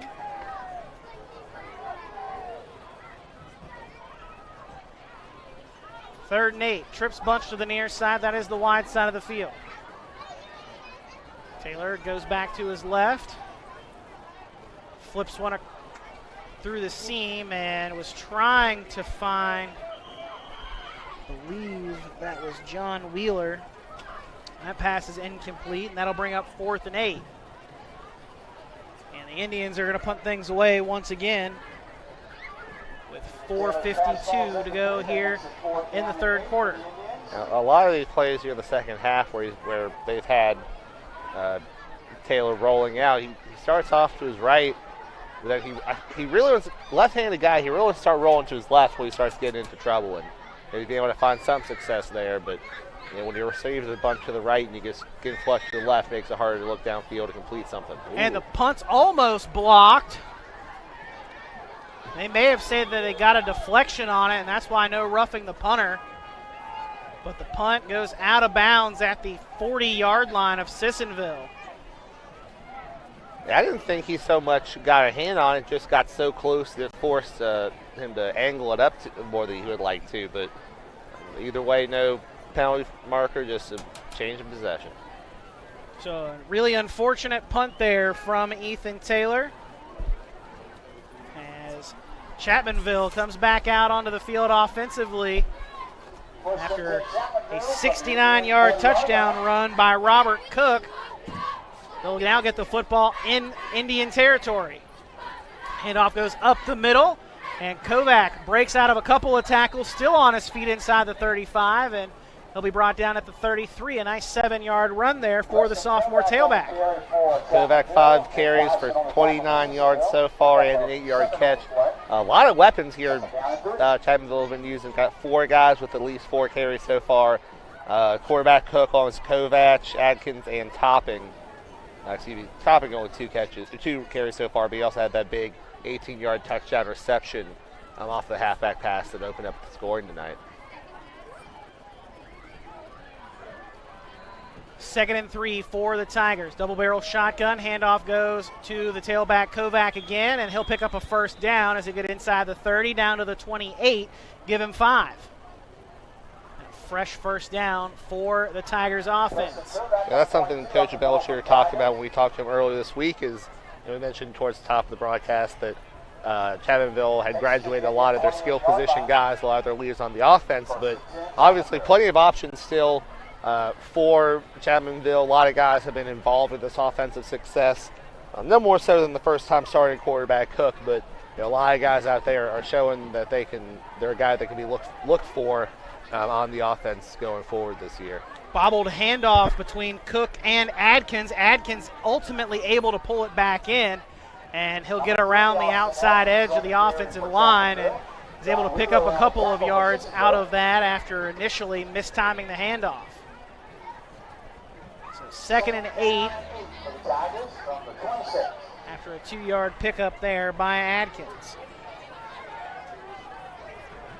Adkins, the biggest playmaker back from last year's team. 7 of the 10 touchdown scorers from last year's Chapmanville roster gone. They have all graduated or have left the team. As Cook rolls, and he's under some heavy pressure, and he's going to be sacked from behind. Coming up with the sack there is John Wheeler, and he's helped out by Ian Cox. Duo there. Both of them already with a sack to their name tonight. Really, that speed rush from Sissonville has been finding its way a handful of times. They don't have the size advantage to really make the power work, but around the edge they have been able to find success getting to Cook, who might be holding the ball a little bit too long on some of these plays. 3rd and 11 on the way for the Chapmanville Tigers, trying to extend their 4-touchdown lead. Now under 2 to go, 3rd quarter. Cook looking deep, and that pass is overthrown. He was trying to find Wesley Watts. It was a pretty good looking pass, just wasn't, the receiver wasn't going to the spot where it was headed. No, Nate Young was the closest man there, and he's wearing red and black. So Chapmanville looks like they're going to keep the offense out here. 4th and 11. And it's essentially no man's territory. Cook only 3 of 8 so far in this one for 48 yards, but again, we said prolific on the ground with 141 yards and 2 scores to his name. So 4th and 11. Cook rolls to his right. Fires down toward the end zone. Pass is tipped and just off the hands of Austin Adkins.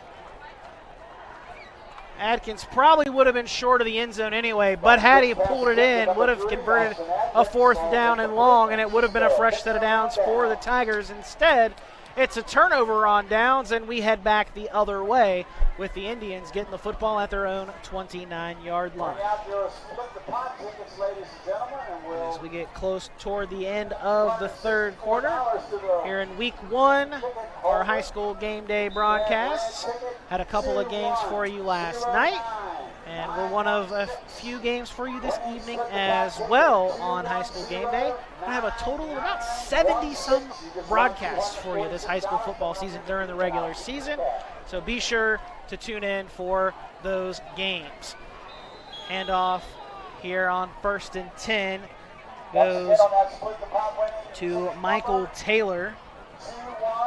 And Taylor got back to the line of scrimmage and nothing more, and we're going to have a flag that comes in late that appears that it's going to be against the Tigers. Probably an unsportsmanlike conduct penalty coming that late.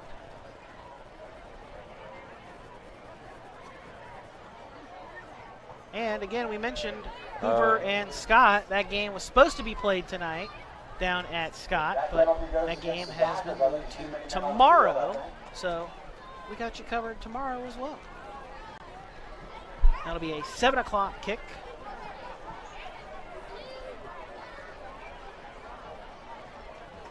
That is at Scott, correct? Correct. That game was at Hoover last year. Hoover, of course, with the brand spanking new facilities, the toast of Kanawha County. Yeah, absolutely gorgeous facility. First-class facility up there. I was fortunate enough to be there for the scrimmage against John Marshall. Absolutely gorgeous facility. Can't wait to get a chance to go up there to watch a game from a press box and call it for you guys at some point in time. Taylor under some heavy duress, does pick up an extra yard or two after escaping from behind the line from that pressure from the Chapmanville front 7. 3 really.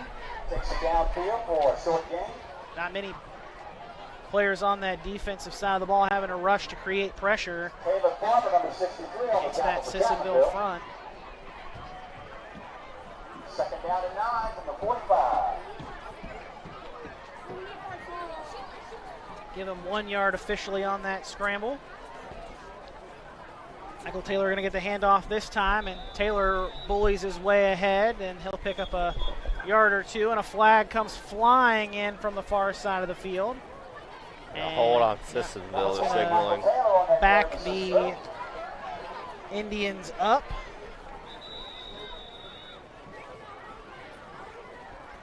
Larry Smith, our referee tonight. That cramp out there. First cramp we've noticed all night. Like we said, the weather wasn't quite as bad as we were expecting, and they're bound to happen every now and then. But good on these coaching staffs and team for getting their teams ready to play in a muggy, ultra muggy night, and keeping them healthy.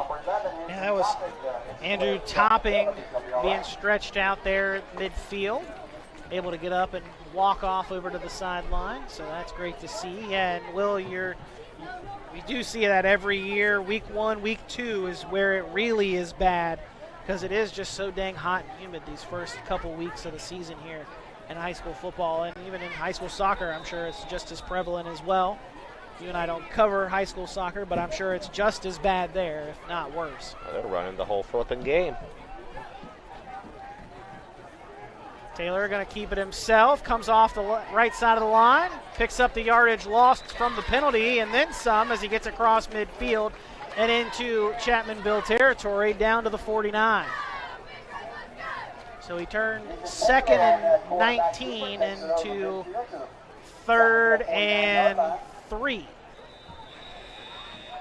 And that is going to be the final play of the 3rd quarter. The football will travel all of 2 yards as it goes from one side of the 50 to the other side, and they reset things for the 4th quarter. But when we come back, it'll be the Tigers working with a 28-point lead in Week 1 against the Sissonville Indians. We're back with more right after this here on High School Game Day on the RSN Sports Network, powered by HD Media. Hi, this is JJ Roberts from Huntington, and when I'm back home, you will find me at my local Parmar store. We had that thundering herd pride at your local Parmar stores. We are over 200 stores strong and growing.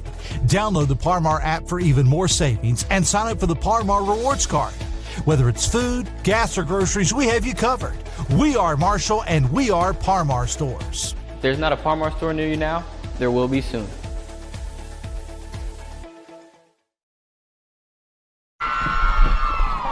Back for the start of the 4th quarter. It's a 3rd down and 3 for the Indians on the way. Sissonville trailing Chapmanville 4 touchdowns. Adam Rogers, Will Vance, our Media Center crew, happy to have you with us here this evening.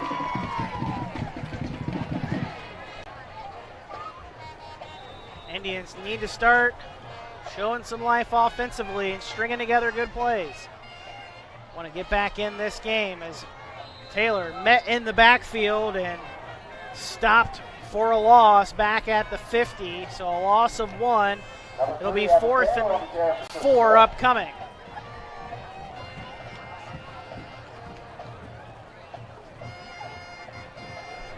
I'm probably going to try to dial one up here, looking for Wiseman, who's, I found him for a couple straight completions, still has 5 catches in this one, but has not been found in the past couple drives.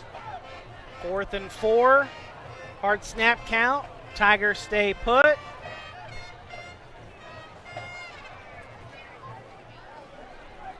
Five seconds on the play clock, 4th and 4. Taylor drops back to pass, going to roll to his left, and now he's going to take off and run with it as he sees some daylight. He's got the first down, and he's out of bounds just shy of the 40. Smart play there that time from the senior, Ethan Taylor. Saw that his options were covered once he broke out of the pocket, and then saw that he had an alleyway to get over to the sideline and get that first down, and he took it. Averaging almost 7 yards a carry so far in this one. So again, he's usually only running when he can't find a guy downfield, but when he has been forced run, he's been efficient.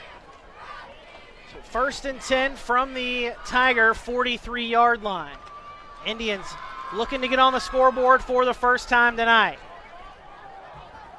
But again, time starting to be a factor increasingly. Taylor hands off to his brother Evan, and Evan picks up some positive yardage this time. 4 yards there. The longest run so far by Evan Taylor in this one. Well, go 3 times. They're going to give him 3 down to the 40. And now a Tiger is down on the near side. And it looks like it is just cramps. So we mentioned that it plays a factor, and this is usually about the time they start creeping up increasingly, is late in the game when they just have nothing left in the tank. Because it has been so hot and humid here the last several days that we talked with the coaches. Again, it's not something you start hydrating for today. You didn't wake up today and start drinking a lot of water. This is something you had to start doing days ago, weeks ago. You had to be preparing for this. That's Benji Adkins. No, that's 60 actually. Levi Cassie, part of that hard work in front that's really been a big difference maker for Chapmanville. So needs just a little help off. Hopefully he'll be just fine. It looks like if they were to lose for less this game, shouldn't hurt them too terribly bad. And again, it looks like it's just cramps. Again, we mentioned that is a theme week 1, week 2 of the season, especially late in these contests. That's where they really start to wear out, especially after playing as hard as both of these two teams have been playing so far this evening. We're back ready to go. Second down now. Hand off to Evan Taylor, and he's slung down from behind. Crazy pressure there in the backfield. Eli Pridemore just shooting through the gap there, slinging him down. That's another one of those guys that said that front, 6, 7, 8, however many are actually there, making just life miserable for Sissonville's offensive game plan. And the 3 yards that Taylor just gained, he's given right back. It's now 3rd and 10 again. Now what do the Indians draw up here? And time becoming more and more important. 10 minutes to go here now, 4th quarter. Taylor rolls out, dumps one out. A nice catch made out in the middle of the field at the 40-yard line by Wiseman. Wiseman will get down to the 36. Still going to be a couple of yards shy of the first down, but a nice grab there by Wiseman as he came back and caught a pass that was thrown behind him and then was able to turn upfield and pick up some extra yardage. And pretty nice design on the play, too. Also, a middle screen type situation where they would have Wiseman to show up late across the middle there. And it looks like we have an offsides. Yeah, going to get offsides on, I believe that's Ian Plumley. No, that's... Well, it's 33. 52, and I don't have a 52 on my Chapmanville roster. Well, he's not happy that he accidentally jumped offsides. He realized it was him immediately. And you can't blame him, especially knowing that it was 4th down. First down now in well into Chapmanville territory. Haven't been here often tonight. Let's see if they can convert this one.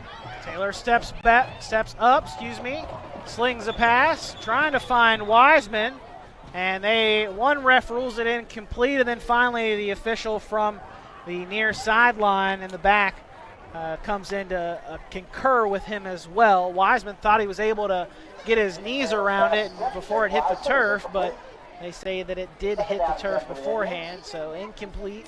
Brings up 2nd and 10 from the Chapmanville 31.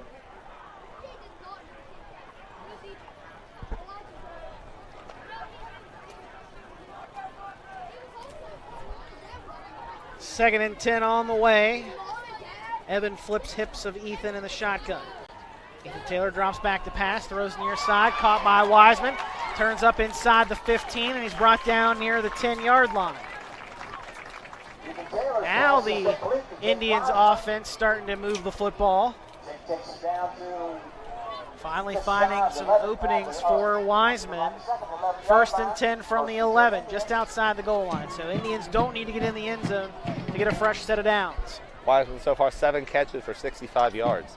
Taylor drops back to pass, looking for Wiseman once more, I'm pretty sure. Staring down the near side of the field. And trying to come back to the football there that time is Nate Young. Pass incomplete. Taylor tried to buy his receivers some time to break open, but can't find the completion there. 2nd and 10 from the 11 on the way. A little more than 8 minutes to go here in the 4th quarter between Chapmanville and Sissonville in this Week 1 Cardinal Conference matchup. Don't forget, coming up after the game, we'll have our Par-Mar Stores Player of the Game for you.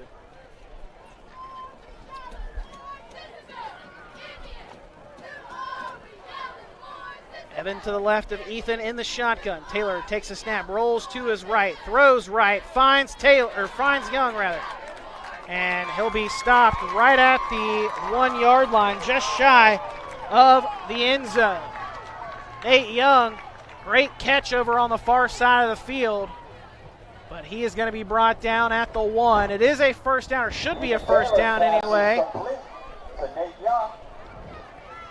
And yeah, we will rule it 1st and goal from the 1. There is a Tiger down. They're going to stretch him out again. Whoever that Tiger is, I can't quite tell from here, but we'll get it to you as soon as we can. But Sissonville finally finding some life on this drive. Taylor's completed 3 of his last 5 passes for 37 yards. That latest one for 10 did be knocking right on the door. But Young really stepping up, having a catch there, 3 catches for 24 yards, really providing that second option alongside of Wiseman in his passing attack. The deepest that the Indians have been into Tiger territory tonight on this drive right here. Yeah, like we said, the straight up the middle running game has not been there for Sissonville. Did they try it here? You only need 1. They've gained 1, 2, 3 yards a couple times. Or do you try to attack the outside like you have been, and risk the problems that come with trying to pass in the red zone?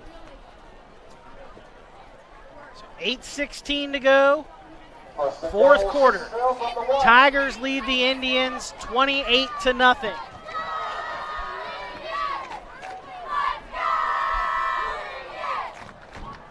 And now a timeout by Chapmanville. Tigers want to talk things over more here. I think the Tigers may have had kind of the same question I did and saw them come out in that I formation and decide what they wanted to do there. While they talk things over a little bit more, we'll be right back after this. 8:15 to go, 4th quarter. Tigers lead 28-0.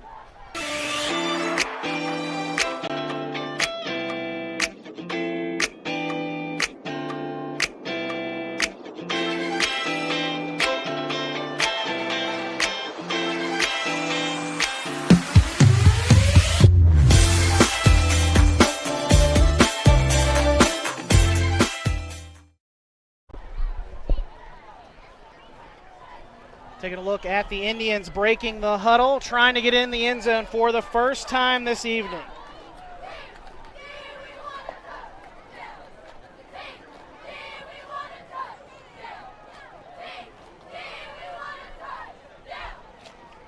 Indians trail 28-0. Trying to punch it in for the first time tonight from the 1.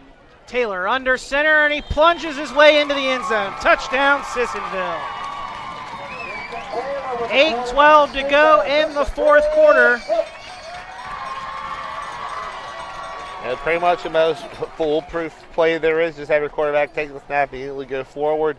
A good push from the Sissonville offensive line, which has struggled at times tonight, to finally get on the scoreboard and give their quarterback enough room to push over that line. Now Ethan Taylor will line up for the PAT try.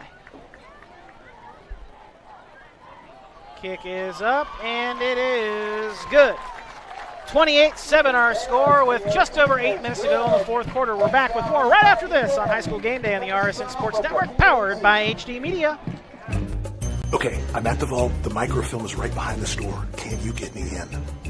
I just need a few more seconds. Okay, status report? Sorry, I'm on Dutch Miller Kia of Charleston.com. You can text, chat, check out the inventory, and even get pre-approved. It's amazing.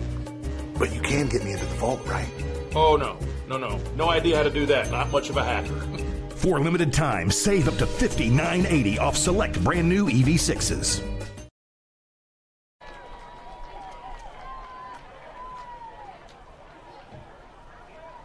Longest drive of the night by far for the Indians. Capped off with a 1-yard quarterback sneak by Ethan Taylor. Makes it 28-7. Tigers with the lead here on the road. And at this point, the Indians need to string together some stops and maybe sprinkle in some trickery.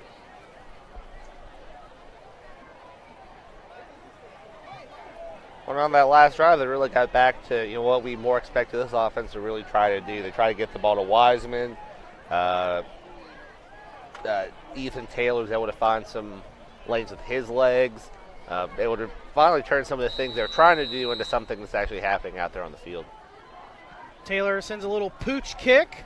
It's fielded by, I believe that's Pridemore. Yes. Yes, it was. He had that nice return on that little pooch kick on the opening kickoff of the game and took it about 40 yards down the field and set up the Tigers' first score of the game a couple of plays later. So, Adam, you said might be some trickery there. Maybe not a trick. I think it was fairly well expected, but attempt there to try to get the ball back. Always a low percentage play, no matter whether it's high school or the pros. So, good effort here, but now they have to stop Chapmanville. It's a good field position. So, first and 10 for the Tigers from their own 47. Option coming out to the near side, but Cook has to keep it because his option back was so far behind him. And Cook may have been fortunate to pick up a yard there, if anything, but he is fortunate enough to at least get back to the line of scrimmage. They're going to say he got no further than that. Still averaging about 20 yards a carry on the game thanks to that 69-yard touchdown he had earlier in the second half. Second and 10 on the way after the Indians defense stretched out that option play for no gain. Double barrel shotgun now for the Tigers. Benji Adkins in as a tight end. They're going to air it deep down the near side of the field looking for Topping. And Cook had a little too much sauce on that one. 6 straight incompletions for Cook, who, like we said, has been great on the ground, but maybe not sufficient through the air as they were looking for.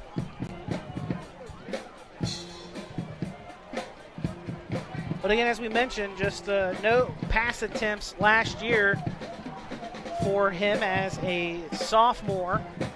He's completed three of his passes for combined 48 yards, including that 40-yard bomb with the nice catch and run over the middle. So, not a completely awful day passing the ball, but definitely more threatening on the ground. He's made some nice veteran decisions, too, throwing the ball away instead of taking a big hit. He's been very, very judicious in his passing approach. And Adam, here we go. Sissonville's defense forcing a quick 3 and out, that couldn't get anything on that run there by Cook on that quarterback keeper designed for it. If there's a rally coming, this is the script they need to follow. They got their touchdown, 3 and out here, having to force them to punt it back to them. Indians in punt safe. Got Carrillo back there to punt. Decent punter, too. And actually, that's Ian Plumley punting. Plumley is wearing 52 tonight instead of 53. Was able to get that confirmed at halftime. And his punt skips out of bounds at the 20. So a good punt there by Plumley, who last year averaged about 38 yards per punt. So not bad at all, really. Yeah, well within his wheelhouse there. So now we got Sissonville out here trying to string together a couple of plays that they can score a touchdown here in a reasonable amount of time. They might have to have a comeback possibility on their hands, but they really get these first couple plays right, move the ball downfield, and not take too long. Get those first couple first downs if they are going to be able to get them. Yeah, the Indians are going to have to work quickly. It took 2 minutes for them to get the football back there after scoring. Taylor, play action fake. Going to air it out deep down the near side of the field, trying to find Wiseman, and Wiseman, a wise decision by the coaching staff for the Tigers to double cover him there. Had both Keldon Lucas and Austin Adkins in bracket coverage on him. And just basically a one receiver route there, trying to look for their top guy to try to make something happen. But like I said, double covered. The defender stayed with him pretty well on that double move and trot back for second down here. Like I said, they've been feeding him the ball so far. Wiseman 7 catches for 65 yards, but not enough to really get too terribly much going downfield. Most of them pretty short catches. He's been targeted probably 15 times, I would say, too, throughout the course of this game as well. So it's not for a lack of effort in trying to get him the football. And then, too, we'll even think, how many times has the play probably been intended to be designed for him to get the football, but the pressure from Chapmanville's group up front has just been so much that Ethan Taylor's just had to make do with his legs and try to pick up yards where he can. Which at times has honestly turned into a blessing in disguise. 11 carries for 70 yards and that short touchdown for their lone touchdown in this last drive, previous drive. So, Taylor's been doing a great job of taking what's there, either trying to get it to his top guy, or also Young's been involved in that passing game, or trying to find a seam where he can pick a couple yards on his own. And had a stoppage in play there a moment ago while we were talking, a timeout taken by the Indians, and then I think after that timeout was finished, a player for the Indians went down. That's actually Jake Wiseman that went down cramping on the field. So he's going to come off the field. Hats has come off for at least this play here. And it's a 2nd and 10 on the way. Taylor has time to throw this time. Zips one, trying to throw it across the middle of the field. Looking for his brother, Evan Taylor, but pass was thrown high out of his area of reach. Wiseman trying to back out there for this 3rd down play. 3rd and 10 upcoming for the Indians, and at this point pretty much every drive is a 4-down territory. Down 3 scores, under 6 minutes to go now. Trips coming to the near side. That is the wide side of the field. Ball on the far side hash mark.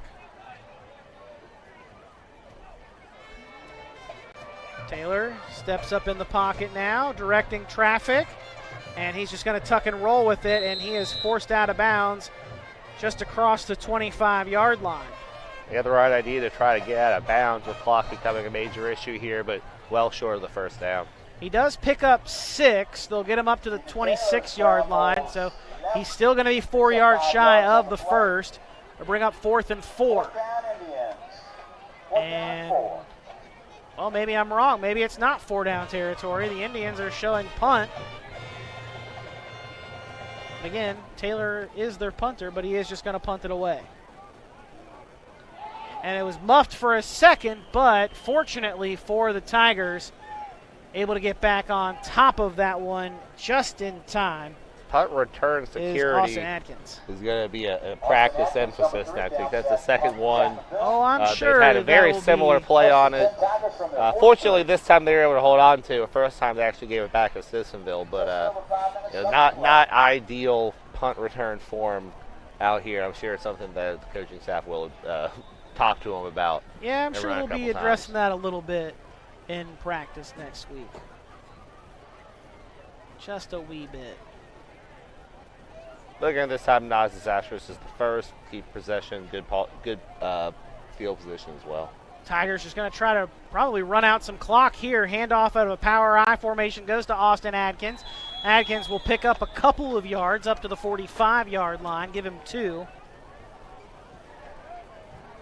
And yeah, if you're the Tigers, why be in any hurry here? You've got a 3-touchdown lead. A little more than 5 minutes to go in the contest.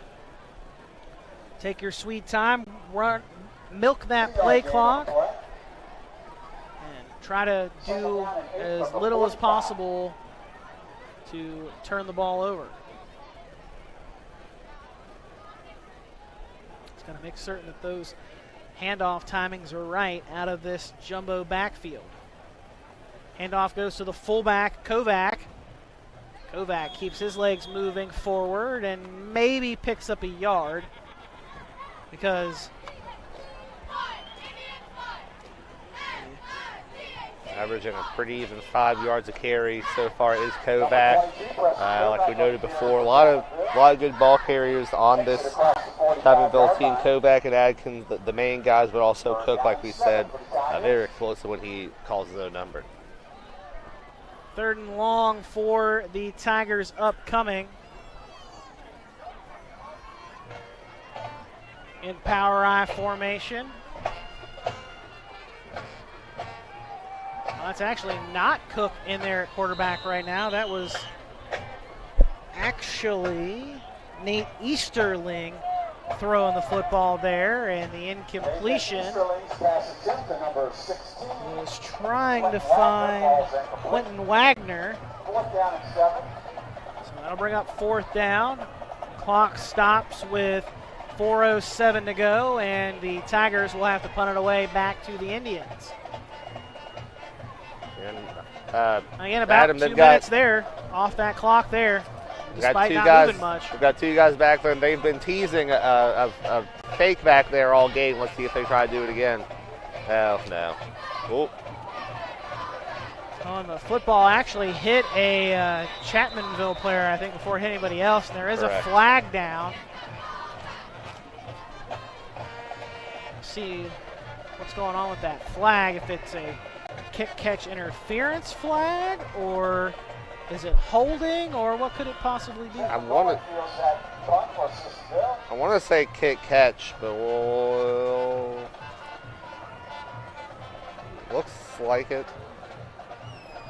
So, either way. In the back, I think. But it does go in the favor of Sissonville. It's a 15-yarder, it looks like, so. Yeah, I'm going to spot it 1st and 10 for the Indians at their own 46. So a shorter field to work with for the Sissonville offense. Under 4 minutes to go, though, in the game.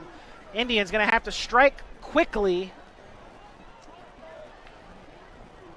They want to keep this game going and stay in it.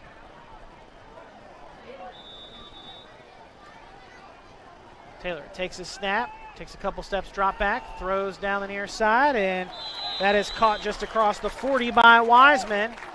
Give him the 37. Ethan Taylor's pass complete to number 9, Jake Wiseman. 17-yard pickup there.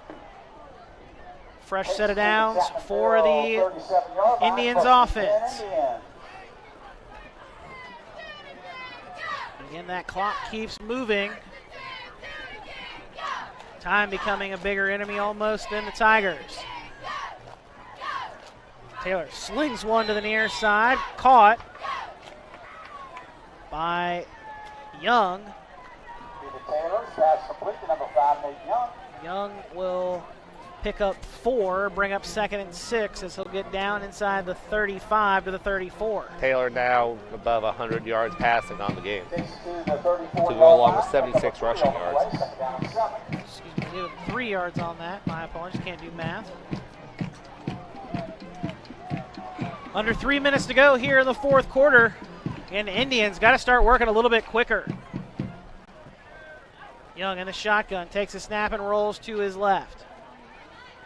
Steps up now as he breaks out of a tackle, trying to get to the sideline to save some time, but he is going to be knocked down inbounds, and the clock will continue to roll. He's going to be stopped just shy of the 30 at the 31, and that'll bring up 3rd down. Just shy of the 30-yard line.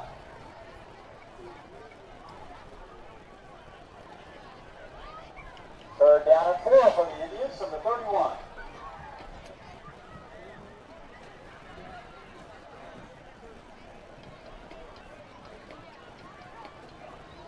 Taylor takes a snap on the shotgun. Looks right now, looks back left. Fires one downfield, trying to get his intended man Balog down the field, but pass is overthrown and incomplete. And that will bring up 4th down. Taylor's pass attempt to number 6, Max Balog, is incomplete. And at this point, the Indians are going to keep the offense out on the field. If they make a huck towards the end zone here and try to actually make the first down. Clock stopped with 1:57 left in this 4th quarter. Again, we'll have our Parmar Stores Player of the Game for you coming up here in just a little bit. And I believe before the snap comes off, we're going to get a delay of game on Sissonville. And yes, we are. Delay of game so against the back Indians. up Sissonville 5 yards. That'll set it back 5 yards. And instead of being 4th and 4, it'll now be 4th and 9.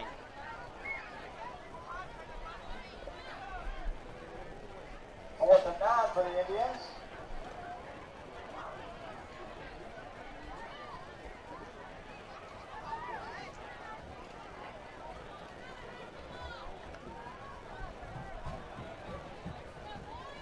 Fourth and 9, 1:57 to go. Indians trail by 21. Taylor steps up in the pocket. Now he's going to drop back after he's under some pressure. Flings one across the middle looking for his brother, Evan Taylor. And we do have a flag thrown. So we'll see if this extends the drive for the Indians or not. If it's against the Indians, and it is. That does end the drive because obviously Tigers going to take the result of the play with the incompletion. And now all Chapmanville has to do is just run out the final 1:47 of this game. Come away with a victory here in week 1 on the road. Always tough to go on the road no matter what conference or what classification you're in, but in the Cardinal Conference, it's definitely hard to go on the road and get a win, and the Tigers came out here and established their dominance up front from the beginning and are going to be able to walk out of here with a victory should things continue to hold with this final 1:40 and change. Yeah, Chapmanville came out. They were a team that, like we said, had a lot of, maybe not so much questions, but they needed to figure out who's going to be this next crop of guys to be the ball carriers and the guys who really make the plays. And look, they found plenty of them. In his first start, Cook looked like a seasoned guy out there. Maybe not as accurate through the air as he'd like to be, but successful on the ground. Kovac and Adkins, a good 1-2 punch on the ground on that defensive front, was really stout against the running game. Nice run here from Jeremy Collins as he'll get up near midfield. Pick up a first down for the Tigers, and less than a minute to go, and should be about 2 more plays, I think, to run this one out, or at least this play should be the final play run, all things considered, after that first down run by Jeremy Collins. So, again, the Tigers are going to be able to walk out, leave Sissonville with a victory over the Indians, 28-7. So, Will, without further ado, our Parmar Stores Player of the Game for Week 1 goes to... And it's going to be Robert Cook. He did a fantastic job in his first start. Had really on the ground 8 carries for 141 yards and 2 touchdowns, including a 69-yard run that really kind of put this thing out of reach for Chapmanville. It was also 3 of 10 through the air for 48 yards, including a 40-yard catch and run down the middle. So Robert Taylor making his first start for Chapmanville. Certainly won't be the last for the junior, as he really shows why here in that spot. And number 7 for the Tigers in white, their junior quarterback, helps lead them to a victory over the Sissonville Indians. Chapmanville with a 28-7 win over Sissonville here in week number 1 in this Cardinal Conference matchup. So again, we appreciate you tuning in for our broadcast this evening. Hope you join us every Friday night for more high school football action across the great state of West Virginia.